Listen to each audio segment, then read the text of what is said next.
ನಿಮ್ಮ ಸತ್ಯ ಯುನಿಲೆಟ್ ಅಲ್ಲಿ ಫುಲ್ ಮೂನ್ ಸೇಲ್ ಜೂನ್ 29 ಒಂದು ದಿನ ಮಾತ್ರ. ಸತ್ಯ ಯುನಿಲೆಟ್.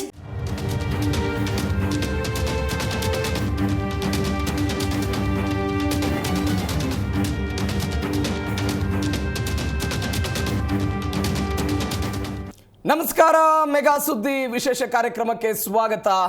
ನಾನು ಪ್ರವೀಣ್ ಕುಂಬಾರ್. ಇವತ್ತಿನ ಮೆಗಾ ಸುದ್ದಿಯಲ್ಲಿ ಇಷ್ಟು ದಿನಗಳ ಕಾಲ ಬೇರೆ ಬೇರೆ ಕಾರಣಕ್ಕಾಗಿ ಶೈಕ್ಷಣಿಕ ವಲಯ ಚರ್ಚೆಯಲ್ಲಿತ್ತು. ಅದು ಫಲಿತಾಂಶದ ಕಾರಣಕ್ಕೋ, ನೀಟ್ ಪರೀಕ್ಷೆಯಲ್ಲಿ ಲೀಕ್ ಆಗಿದ್ದರ ಕಾರಣಕ್ಕೋ, ಅಥವಾ ಹಿಂದಿ ಪರೀಕ್ಷೆಯಲ್ಲಿ ಗ್ರೇಡ್, ಎಲ್ಲ ಕಾರಣಕ್ಕಾಗಿ ದೊಡ್ಡ ಮಟ್ಟದಲ್ಲಿ ಚರ್ಚೆಯಲ್ಲಿತ್ತು. ಇದೀಗ ಈ ಹಿಂದೆ ಬಿಜೆಪಿ ಸರ್ಕಾರ ಕರ್ನಾಟಕದಲ್ಲಿ ಅಧಿಕಾರಕ್ಕಿದ್ದಾಗ ಅವರು ಒಂದು ಸಮಿತಿಯನ್ನು ಮಾಡಿದ್ರು. ಆ ಸಮಿತಿಯ ವಿರುದ್ಧ ಕೆಲವೊಂದಿಷ್ಟು ಜನ ಆಕ್ರೋಶವನ್ನು ಹೊರಹಾಕಿ ಈ ಪಠ್ಯಪುಸ್ತಕದಿಂದ ತೆಗೆಯಬೇಕು ಎನ್ನುವಂತಹ ಪ್ರಯತ್ನದ ಭಾಗವಾಗಿ ಹೋರಾಟಗಳು ನಡೆದಿತ್ತು. ಕೇಸರೀಕರಣ ಆಗ್ತಾ ಇದೆ. ನ್ಯಾಷನಲ್ ಎಜುಕೇಷನ್ ಪಾಲಿಸಿ 2020 ಮುಖಾಂತರ ಪಠ್ಯಪುಸ್ತಕವನ್ನು ಕೂಡ ಕೇಸರೀಕರಣ ಮಾಡಲಾಗ್ತಾ ಇದೆ ಎನ್ನುವಂತಹ ಗಂಭೀರ ಆರೋಪ ದೊಡ್ಡ ಮಟ್ಟದಲ್ಲಿ ಬಂದಿತ್ತು. ಇದೀಗ 6ನೇ ತರಗತಿಯ ಪಠ್ಯಪುಸ್ತಕಕ್ಕೆ ಕೃಷ್ಣ ಎನ್ನುವಂಥ ಹೆಸರನ್ನು ಇಟ್ಟಿದ್ದು ದೇವರ ಹೆಸರನ್ನು ಇಡಲಾಗಿದೆ. ಇದು ಕೂಡ ಕೇಸರೀಕರಣದ ಭಾಗ ಎನ್ನುವಂಥ ಚರ್ಚೆಗಳು ಬರ್ತಾ ಇದೆ. ಇದರ ಜೊತೆಗೆ ಆ ಪಠ್ಯಪುಸ್ತಕದಲ್ಲಿರುವಂತಹ ಒಂದು ಅಧ್ಯಾಯದಲ್ಲಿ ಕೇವಲ ಸಸ್ಯಾಹಾರವನ್ನು ಮಾತ್ರ ತೋರಿಸಲಾಗಿದೆ, ಮಾಂಸಾಹಾರವನ್ನು ತೋರಿಸಲಾಗಿಲ್ಲ. ಇದು ಕೂಡ ವೈವಿಧ್ಯತೆಯಲ್ಲಿ ಏಕತೆ ಎನ್ನುವಂಥ ವಿಚಾರಕ್ಕೆ ಧಕ್ಕೆಯನ್ನು ಉಂಟು ಮಾಡುತ್ತೆ ಎನ್ನುವಂಥ ಚರ್ಚೆಗಳು ದೊಡ್ಡ ಮಟ್ಟದಲ್ಲಿ ಆಗ್ತಾ ಇದೆ. ಹಾಗಾದರೆ ಏನಿದು ವಿವಾದ? ಯಾವ ಕಾರಣಕ್ಕೆ ಆಗ್ತಾ ಇದೆ? NCERTಯ ಸ್ಪಷ್ಟನೆ ಏನು? ಇದೇ ಇವತ್ತಿನ ವಿಶೇಷ. Krishna non veg war.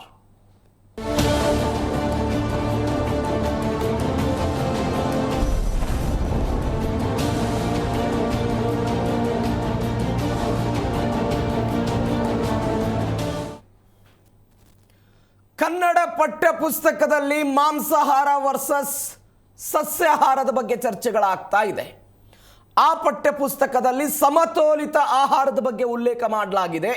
ಅಲ್ಲಿ ಕೇವಲ ಹಣ್ಣು, ಹಂಪಲ ಇತ್ಯಾದಿಗಳನ್ನು ಮಾತ್ರ ತೋರಿಸಲಾಗಿದೆ. ಮಾಂಸಾಹಾರದ ಬಗ್ಗೆ ಉಲ್ಲೇಖ ಆಗಿಲ್ಲ ಅಂತ ದೊಡ್ಡ ಮಟ್ಟದ ಚರ್ಚೆಗಳಾಗ್ತಾ ಇರೋದು. ಕನ್ನಡ ಪಠ್ಯಪುಸ್ತಕದಲ್ಲಿ veg and non veg war. ಇದು 6ನೇ ತರಗತಿಯ ಪಠ್ಯಪುಸ್ತಕವನ್ನು ಹಿಂಪಡಿಬೇಕು ಅಂತ ಇದೀಗ ಕೂಗೆದ್ದುಬಿಟ್ಟಿದೆ. ಆ ಪಠ್ಯಪುಸ್ತಕವನ್ನು ಹಿಂಪಡಿಬೇಕು ಎನ್ನುವಂತಹ ಕೂಗು ದೊಡ್ಡ ಮಟ್ಟದಲ್ಲಿ ಕೇಳಿ ಬರ್ತಾ ಇರೋದು. ಮತ್ತೊಂದು ಕಡೆ ಕನ್ನಡ ಪಠ್ಯಪುಸ್ತಕಕ್ಕೆ ಕೃಷ್ಣ ಎನ್ನುವಂಥ ಹೆಸರನ್ನು ಕೂಡ ಕೊಟ್ಟಿರೋದು. ಈ ಹೋರಾಟಕ್ಕೆ ಮಾಜಿ ಶಿಕ್ಷಣ ಸಚಿವ ಮಧು ಬಂಗಾರಪ್ಪನವರು ಕೂಡ ಧುಮುಕಿದ್ದಾರೆ. NCERT ಸಂಸ್ಥೆಯ CBSEಯ 6ನೇ ತರಗತಿಯ ಪಠ್ಯಪುಸ್ತಕ ಅದು. 3ನೇ ಭಾಷೆಯ ಕನ್ನಡ ಪುಸ್ತಕಕ್ಕೆ ಕೃಷ್ಣ ಅಂತ ಹೆಸರನ್ನು ಇಡಲಾಗಿದೆ. ಹೀಗಾಗಿ ಪುಸ್ತಕವನ್ನು ಬೇಕಂತಲೇ ಕೇಸರೀಕರಣ ಮಾಡಲಾಗ್ತಿದೆ, ಮಾಂಸಾಹಾರವನ್ನು ಅಣಕಿಸಲಾಗಿದೆ, ಅದರ ಬಗ್ಗೆ ಉಲ್ಲೇಖ ಇಲ್ಲ ಎನ್ನುವಂತಹ ಚರ್ಚೆಗಳು ದೊಡ್ಡ ಮಟ್ಟದಲ್ಲಿ ಆಗ್ತಾ ಇರೋದು. ಅಂದರೆ ಘಟಕ 6 ಆರೋಗ್ಯವೇ ಭಾಗ್ಯ ಎನ್ನುವಂತಹದೊಂದು ಪಾಠ ಇದೆ. 6ನೇ ತರಗತಿಯ 6ನೇ ಅಧ್ಯಾಯ ಆರೋಗ್ಯವೇ ಭಾಗ್ಯ. ಅದರಲ್ಲಿ ಚಿತ್ರಗಳನ್ನು ತೋರಿಸಲಾಗಿದೆ. ಆ ಚಿತ್ರದಲ್ಲಿ ರೋಟಿ, ದಾಲ್ ಮತ್ತು ಸಲಾಡ್ ತೋರಿಸಲಾಗಿದೆ. ಮಾವಿನ ಹಣ್ಣು, ಅದಾದ ನಂತರ ಬಾಳೆಹಣ್ಣು, ದ್ರಾಕ್ಷಿ ಹಣ್ಣನ್ನು ತೋರಿಸಲಾಗಿದೆ. ಹಾಲನ್ನು ಕೂಡ ತೋರಿಸಲಾಗಿದೆ ಮೊದಲ ಪಠ್ಯದಲ್ಲಿ. ಅದರ ಜೊತೆಗೆ ಮಕ್ಕಳು ಯೋಗ, ವ್ಯಾಯಾಮ ಮಾಡ್ತಾ ಇರೋದನ್ನು ತೋರಿಸಲಾಗಿದೆ. ದೃಶ್ಯದಲ್ಲಿ ನೀವು ನೋಡ್ತಾ ಇದ್ದೀರಿ. ಇದು 2ನೇ ಪುಟ, ಅಂದರೆ 63ನೇ ಪುಟ ನೀವು ನೋಡ್ತಾ ಇರೋದು ಕೃಷ್ಣ ಎನ್ನುವಂಥ ಒಂದು ಪಠ್ಯಪುಸ್ತಕ. ಈ 63ನೇ ಪುಟದಲ್ಲಿ ಮಾತು ಬಲ್ಲವನಿಗೆ ಜಗಳವಿಲ್ಲ, ಊಟ ಬಲ್ಲವನಿಗೆ ರೋಗ ಇಲ್ಲ ಅಂತ ಪಠ್ಯ ಶುರುವಾಗುತ್ತೆ. ಅದರಲ್ಲಿ ಅವರು ಹೇಳ್ತಾರೆ, ಉತ್ತಮ ಆಹಾರವನ್ನು ಸೇವಿಸಬೇಕು, ಪ್ರತಿದಿನ ಯೋಗಾಸನವನ್ನು ಮಾಡೋದ್ರಿಂದ ನಮ್ಮ ಮನಸ್ಸಿಗೆ ಶಾಂತಿ ಮತ್ತು ದೇಹಕ್ಕೆ ಶಕ್ತಿ ಸಿಗುತ್ತೆ. ನಮ್ಮ ದೇಹಕ್ಕೆ ಶಕ್ತಿ ದೊರೆಯೋದಕ್ಕೆ ಸಮತೋಲಿತ ಆಹಾರಗಳಾದ ಹಾಲು, ಸೊಪ್ಪು, ತರಕಾರಿ, ಹಣ್ಣು, ಹಂಪಲಗಳು ಅಗತ್ಯ. ಇವು ನಮ್ಮ ದಿನನಿತ್ಯದ ಆಹಾರದ ಭಾಗ ಆಗಬೇಕು ಅಂತ ಅದರಲ್ಲಿ ಉಲ್ಲೇಖ ಮಾಡಲಾಗಿರೋದು. ಅದರ ಕೆಳಗಡೆ ಒಂದು ಪ್ಯಾರಾ ಇದೆ. ಅದರಲ್ಲಿ ಬಹಳ ಸ್ಪಷ್ಟವಾಗಿ ಹೇಳ್ತಾರೆ, ಭಾರತ ವಿವಿಧತೆಯಲ್ಲಿ ಏಕತೆಯನ್ನು ಹೊಂದಿದೆ. ಪ್ರತಿ ರಾಜ್ಯದಲ್ಲೂ ಕೂಡ ಆರೋಗ್ಯಕರವಾದಂಥ ಅನೇಕ ಆಹಾರ ಪದಾರ್ಥಗಳನ್ನು ನೋಡ್ತೀವಿ. ಉದಾಹರಣೆಗೆ ಕರ್ನಾಟಕದ ರಾಗಿ ಮುದ್ದೆ ದೇಹಕ್ಕೆ ಶಕ್ತಿ ಮತ್ತು ತಂಪು ನೀಡಿದರೆ, ತಮಿಳುನಾಡಿನ ಮೃದುವಾದ ಇಡ್ಲಿ ಸವಿಯೊಂದಿಗೆ ಜೀರ್ಣಶಕ್ತಿಗೂ ಕೂಡ ಅದು ಸಹಾಯಕ ಆಗುತ್ತೆ. ಕೇರಳದ ಪುಟ್ಟು ರುಚಿಯೊಂದಿಗೆ ನಾವು ನಾರಿನಾಂಶವನ್ನು ಪಡೆದುಕೊಳ್ತೀವಿ. ಗುಜರಾತಿನ ಕಿಚಡಿ ಸರಳ ಮತ್ತು ಸವಿಯೋದಕ್ಕೆ ಅದು ಅತ್ಯಂತವಾದಂತಹ ರುಚಿಕರವಾಗಿರುತ್ತೆ. ಅದರ ಕೆಳಗಡೆ ಪುರಂದರದಾಸರ ಒಂದು ಕೋಟನ್ನು ಉಲ್ಲೇಖ ಮಾಡಿದ್ದಾರೆ, ರಾಗಿ ತಿಂದವ ನಿರೋಗಿ ಅಂತ. ಇದು ಪಠ್ಯಪುಸ್ತಕದಲ್ಲಿ ಇರೋದು. ಇದಕ್ಕೆ ವಿರೋಧ ಏನು? ಕೇವಲ ಕರ್ನಾಟಕದಲ್ಲಿ ಬಸ್ಸೊಪ್ಪು ಮತ್ತು ರಾಗಿ ಮುದ್ದೆ ಮಾತ್ರ ಊಟ ಮಾಡಲ್ಲ. ನೀವು ಕರಾವಳಿ ಭಾಗಕ್ಕೆ ಹೋದರೆ ಮೀನು ಸಾರು ಊಟ ಮಾಡ್ತಾರೆ. ಅನೇಕ ಜನ ನಾನ್ ವೆಜ್ ತಿಂತಾರೆ, ಮೀನು ತಿಂತಾರೆ, ಚಿಕನ್ ಮಟನ್ ಎಲ್ಲವನ್ನೂ ಕೂಡ ಸೇವನೆ ಮಾಡ್ತಾರೆ. ಅದರ ಬಗ್ಗೆ ಯಾಕೆ ಉಲ್ಲೇಖ ಆಗಿಲ್ಲ? ಕೇವಲ ರಾಗಿ ಬಗ್ಗೆ ಯಾಕೆ ಉಲ್ಲೇಖ ಮಾಡಲಾಗಿತ್ತು? ಮೀನು, ಮೊಟ್ಟೆ, ಮಾಂಸಾಹಾರ ಎಲ್ಲವೂ ಕೂಡ ಮಾಯ ಆಗಿಬಿಟ್ಟಿದೆ ಅಂತ ಅವರು ಹೇಳ್ತಾ ಇರುವಂಥ ಉಲ್ಲೇಖ. ಇದಕ್ಕೆ NCERT ಅವರ ಸ್ಪಷ್ಟನೆ ಏನು? ಅದೇ 63ನೇ ಪುಟದಲ್ಲಿ ರಾಗಿ ಮುದ್ದೆ ಇದೆ, ಇಡ್ಲಿ ಇದೆ. ಅದಾದ ನಂತರ ಕರಾವಳಿ ಭಾಗದಲ್ಲಿ ಅದೊಂದು ಕಡುಬು ಅನ್ನುವ ರೀತಿಯಲ್ಲಿ ಮಾಡ್ತಾರೆ. ನೀವು ಅದು ವೈಟ್ ಕಲರ್ ಇದೆ, ರೋಲ್ ಥರ ಇದೆ, ಅದನ್ನು ಉಲ್ಲೇಖ ಮಾಡಲಾಗಿದೆ. ಕ್ಯಾರೆಟ್ ಇದೆ, ಟೊಮೊಟೊ ಇದೆ, ಸೌತೆಕಾಯಿ ಚಿತ್ರಣ ಇದೆ. ಅದಾದ ನಂತರ ಈ ಡ್ರೈ ಫ್ರೂಟ್ಸ್ಗಳ ಕೂಡ ಉಲ್ಲೇಖ ಇದೆ. ಅದರ ಪಕ್ಕದಲ್ಲಿ ಮೊಟ್ಟೆಯ ಚಿತ್ರ ಕೂಡ ಇರೋದನ್ನು ನೀವು ನೋಡ್ತಾ ಇದ್ದೀರಿ. ಮೊಟ್ಟೆಯ ಚಿತ್ರವನ್ನು ಕೂಡ ಅದರಲ್ಲಿ ತೋರಿಸಲಾಗಿದೆ. ಆದರೆ ಇವರು ಹೇಳ್ತಾ ಇರೋದು, NCERT ಅವರು, ಮೊಟ್ಟೆಯನ್ನು ಕೂಡ ನಾವು ತೋರಿಸಿದ್ದೀವಿ, ಕೇವಲ ಆಹಾರದ ಬಗ್ಗೆ ನಾವು ಹೇಳುವಂಥದ್ದು ಮಾತ್ರ, ಇದರಲ್ಲಿ ಯಾವುದೇ ವ್ಯತ್ಯಾಸಗಳು, ಭಿನ್ನಾಭಿಪ್ರಾಯಗಳು ಅಥವಾ ಆಹಾರದ ನಡುವೆ ವೈರುಧ್ಯವನ್ನು ಕ್ರಿಯೇಟ್ ಮಾಡುವಂಥ ಉದ್ದೇಶ ನಮ್ದಲ್ಲ ಅಂತ ನೀವು ನೋಡ್ತಾ ಇದ್ರಿ. ಇದೇ ದೃಶ್ಯ, ಮೊಟ್ಟೆ ಇರೋದನ್ನು ನೋಡ್ತಾ ಇದ್ರಿ, ಹಾಲಿನ ಪಕ್ಕ ಮೊಟ್ಟೆಯ ಚಿತ್ರ ಇದೆ. ಆದರೆ ಇವರು ಹೋರಾಟಗಾರರು ಏನು ಹೇಳ್ತಾ ಇದ್ದಾರೆ? ಮೊಟ್ಟೆಯ ಚಿತ್ರವನ್ನು ಮಾತ್ರ ತೋರಿಸಿದ್ದಾರೆ, ಮೊದಲ ಪುಟದಲ್ಲಿ ಅದರ ಬಗ್ಗೆ ಉಲ್ಲೇಖ ಆಗಿಲ್ಲ. ಮತ್ತೊಂದು ಕಡೆ ಆಹಾರದ ವಿಚಾರಕ್ಕೆ ಬಂದರೆ, ಆಹಾರದಲ್ಲಿ ಮಾಂಸಾಹಾರದ ಕುರಿತಂತೆ ಎಲ್ಲಿಯೂ ಕೂಡ ಹೇಳಿಲ್ಲ. ಇದು ಸಸ್ಯಾಹಾರ ಮತ್ತು ಮಾಂಸಾಹಾರ ಸೇವನೆ ಮಾಡುವವರ ನಡುವೆ ಭಿನ್ನಾಭಿಪ್ರಾಯಗಳನ್ನ ತೋರಿಸೋದಕ್ಕೆ ಶುರು ಮಾಡುತ್ತೆ, ಕೀಳರಿಮೆಯನ್ನು ಸೃಷ್ಟಿ ಮಾಡುತ್ತೆ ವಿದ್ಯಾರ್ಥಿಗಳಲ್ಲಿ. ಯಾವುದೋ ಒಂದು ವಿದ್ಯಾರ್ಥಿಯ ಕುಟುಂಬ ಸಂಪೂರ್ಣವಾಗಿ ಮಾಂಸಾಹಾರ ಸೇವನೆ ಮಾಡುವಂತಹ ಕುಟುಂಬ ಆಗಿರುತ್ತೆ.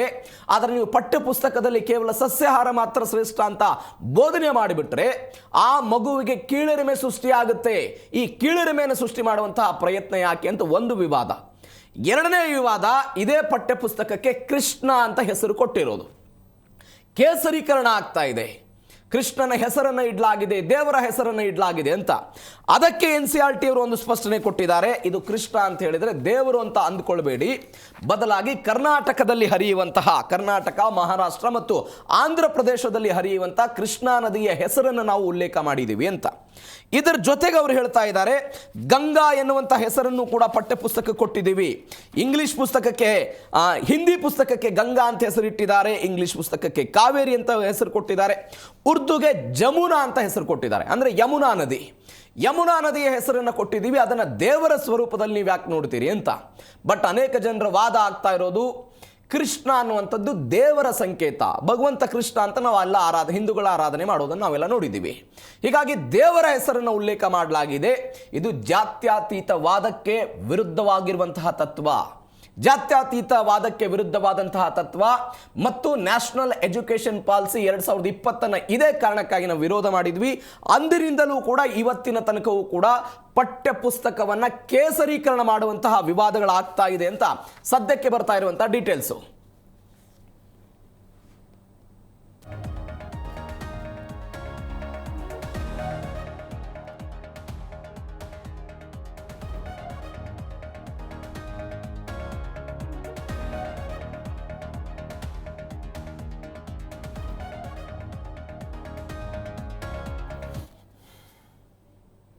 ಇಂಥದ್ದೊಂದು ವಾದ ಪ್ರತಿವಾದ ಪಠ್ಯಪುಸ್ತಕದ ಹೆಸರು ಮತ್ತು ಪಠ್ಯಪುಸ್ತಕದಲ್ಲಿರುವಂತಹ ಪಾಠದ ಬಗ್ಗೆ ಆಗ್ತಾ ಇದೆ. ಇದೇ ವಿಚಾರದ ಬಗ್ಗೆ ಇವತ್ತು ಮಾತನಾಡ್ತಾ ಹೋಗೋಣ. ಹಲವು ಜನ ಅತಿಥಿಗಳು ನಮ್ಮನ್ನು ಜಾಯ್ನ್ ಆಗಿದ್ದಾರೆ. ಮನಃಶಾಸ್ತ್ರಜ್ಞರಾಗಿರುವಂಥ ಡಾಕ್ಟರ್ ಮಮತಾ ಅವರು ನಮ್ಮ ಜೊತೆ ಇದ್ದಾರೆ. ಮೇಡಮ್ ನಮಸ್ಕಾರ, ಕಾರ್ಯಕ್ರಮಕ್ಕೆ ಸ್ವಾಗತ. ಮತ್ತೊಂದು ಕಡೆ ಶಿಕ್ಷಣ ಉಳಿಸಿ ಸಮಿತಿಯ ಸದಸ್ಯರಾಗಿರುವಂಥ ರಾಜೇಶ್ ಭಟ್ ಅವರು ನಮ್ಮ ಜೊತೆ ಇದ್ದಾರೆ. ನಮಸ್ಕಾರ ರಾಜೇಶ್ ಭಟ್ರೆ, ಕಾರ್ಯಕ್ರಮಕ್ಕೆ ಸ್ವಾಗತ. ಡಾಕ್ಟರ್ ಮಮತಾ ಅವರಿಂದ ಚರ್ಚೆ ಶುರು ಮಾಡೋಣ. ಪಠ್ಯದ ಬಗ್ಗೆ ವಿವಾದ ಆಗ್ತಾ ಇದೆ ಮೇಡಮ್, ಆಹಾರದ ಬಗ್ಗೆ ಈ ರೀತಿಯಾದಂಥ ಉಲ್ಲೇಖ, ಅಸಮಾನತೆ ಕ್ರಿಯೇಟ್ ಆಗುತ್ತಾ ಇದರಿಂದ? ಖಂಡಿತ ಆಗುವಂಥ ಎಲ್ಲ ಸೂಚನೆಗಳು ಇಲ್ಲೇ ಗೊತ್ತಾಗ್ತಾ ಇದೆ. ಯಾಕಂದರೆ ನಮ್ಮ ಭಾರತದಲ್ಲಿ ಹೆಚ್ಚು ಕಮ್ಮಿ ನಾನ್ ವೆಜಿಟೇರಿಯನ್ಸ್ ತುಂಬಾ ಜಾಸ್ತಿ ಇದ್ದಾರೆ. More than if you say 100% of the ಪಾಪ್ಯುಲೇಷನಲ್ಲಿ ವಿಧವಾಗಿ ವೈವಿಧ್ಯವಾಗಿ ಬೇರೆ ಬೇರೆ ರಾಜ್ಯದಲ್ಲಿ ಅವ್ರದ್ದೇ ರೀತಿಯ ನಾನ್ ವೆಜಿಟೇರಿಯನ್ ಫುಡ್ಗಳನ್ನ ಸಜೆಸ್ಟ್ ಮಾಡೋದುಂಟು. ವೆಜಿಟೇರಿಯನ್ ಪಾಪ್ಯುಲೇಷನ್ ತುಂಬ ಕಮ್ಮಿ ಇದೆ. ಆದರೆ ಆ ಪಾಠ್ಯ ಇದ್ದಿದ್ದು ಆರೋಗ್ಯವೇ ಭಾಗ್ಯ ಅನ್ನೋ ವಿಷಯವನ್ನು ತಿಳಿಸೋಕ್ಕೋಸ್ಕರ ಅದನ್ನು ಮಕ್ಕಳಿಗೆ ಇದು ಒಂದು ಆಹಾರ ಮತ್ತು ಒಂದು ರೀಜನಲ್ ಫುಡ್ ಬಗ್ಗೆ ಅವರು ಮಹತ್ವ ಕೊಟ್ಟಿದ್ದಾರೆ. ರಾಗಿ ಇರ್ಬೋದು, ಪುಟ್ಟು ಇರ್ಬೋದು, ಯಾವುದರಿಂದ ಏನು ಸಿಗುತ್ತೆ ಅಂತ.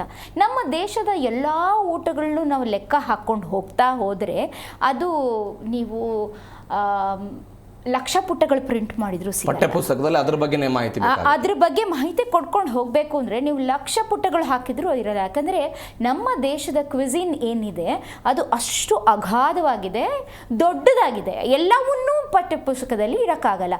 ಆದರೆ ಸಾತ್ವಿಕ ಆಹಾರ ಅದಲ್ಲಿ ಉಲ್ಲೇಖ ಮಾಡಿದರೆ ತಪ್ಪೇನಿದೆ ಅಂತ ನನಗೆ ಅರ್ಥ ಆಗ್ತಿಲ್ಲ. ನೀವು ರಿಲಿಜನ್ನ ಇಲ್ಲಿ ಮಧ್ಯೆ ಯಾಕೆ ತರ್ತಾ ಇದ್ದೀರಾ? ನೀವು ಹಿಂದೂ ಆಗ್ಬೋದು, ಮುಸ್ಲಿಂ ಆಗ್ಬೋದು, ಕ್ರಿಶ್ಚಿಯನ್ ಆಗ್ಬೋದು, ಯಾವುದೇ ನಿಮ್ಮ ರಿಲಿಜನ್ ಇರ್ಬೋದು, ಆದರೆ ಆಹಾರ ಮಾತ್ರ ನಿಮ್ಮ ಟೇಸ್ಟ್ ಮೇಲೆ ಅನುಕೂಲವಾಗುತ್ತೆ. ಏನಂದರೆ ಬಟ್ಟೆ ಪರರಿಚ್ಛೆ ನೋಟಕ್ಕಿಚ್ಛೆ ಆ್ಯಂಡ್ ಆಹಾರ ಮಾತ್ರ ನಿನ್ನಿಚ್ಛೆ ಅಂತ ನಮ್ಗೆ ಯಾವಾಗಲೂ ಇದೆ. ಎಷ್ಟೊಂದು ನಾನ್ ವೆಜಿಟೇರಿಯನ್ ಫ್ಯಾಮಿಲಿನಲ್ಲಿ ವೆಜಿಟೇರಿಯನ್ ಆಗಿರೋರನ್ನ ನಾವು ತುಂಬ ಜನ ನೋಡಿದ್ದೀವಿ. ಸೊ ನಮ್ಮ ದೇಶದ ಸಂಸ್ಕೃತಿ ಪ್ರಕಾರ ನೋಡ್ಕೊಂಡು ಹೋದರೆ ಅನ್ನಮಯ ಕೋಶ, ಪ್ರಾಣಮಯ ಕೋಶ, ಮನೋಮಯ ಕೋಶ, ವಿಜ್ಞಾನಮಯ ಕೋಶ ಆ್ಯಂಡ್ ಆನಂದಮಯ ಕೋಶ, ಈ ರೀತಿ ಲೆವೆಲ್ಗಳಿದೆ. ಅನ್ನಮಯ ಕೋಶ ಅಂದರೆ ನೀವೇನು ತಿಂತೀರೋ ಅದೇ ನಿಮ್ಮ ದೇಹ ಆಗುತ್ತೆ ಅಂತ. ಅಂದರೆ ನಿಮ್ಮ ಮನಸ್ಸಿಗೂ ಮತ್ತು ನಿಮ್ಮ ದೇಹಕ್ಕೂ ಕನೆಕ್ಟ್ ಇದೆ ಅಂತ. ಆ ವ್ಯಕ್ತಿಯ ಚಾಯ್ಸ್ ಅದು. ಈಗ 6ನೇ ಕ್ಲಾಸ್ ಮಗು ಅಂದರೆ ಆಗಲೇ 11 ವರ್ಷದ ಮಗು.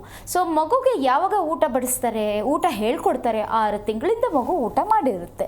ಸೊ ಮಗುಗೆ ಅವ್ರವ್ರ ಮನೆಯ ಟೇಸ್ಟು, ಅವ್ರ ಮನೆ ಕಲ್ಚರ್ ಪ್ರಕಾರ ಊಟ ಅಭ್ಯಾಸ ಆಗಿರೋದುಂಟು. ಆ ಮಗುಗೆ ಈಗಾಗಲೇ ತಂದು ಪರ್ಟಿಕ್ಯುಲರ್ ಟೇಸ್ಟು ಡೆವಲಪ್ ಆಗೋಗಿರುತ್ತೆ, ಪ್ಯಾಲೆಟನ್ನು ಡೆವಲಪ್ ಆಗಿರುತ್ತೆ. ಈಗ ನಾವೇ ಅದನ್ನು ಯಾಕೆ ಕೆರೆದು ದೊಡ್ಡದು ಮಾಡ್ತಾ ಇದ್ದೀವಿ ಅಂತ ನಂಗೆ ಅರ್ಥ ಆಗ್ತಿಲ್ಲ.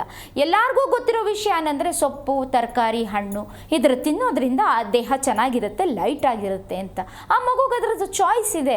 ಯಾಕೆ ಅದನ್ನ ಮೆನ್ಷನ್ನೇ ಮಾಡಬೇಕು ಅನ್ನೋದು ದೊಡ್ಡ ವಿಷಯ ಆಗ್ತಾ ಇದೆ ಅಂತ ನನಗೆ ಗೊತ್ತಾಗ್ತಾ ಇಲ್ಲ.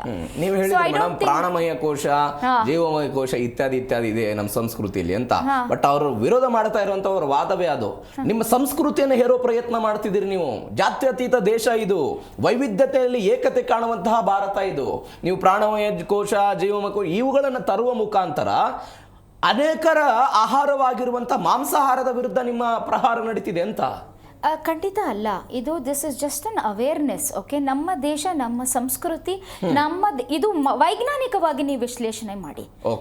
It is not restricted to Hindu religion or restricted to anybody. It is restricted to human body.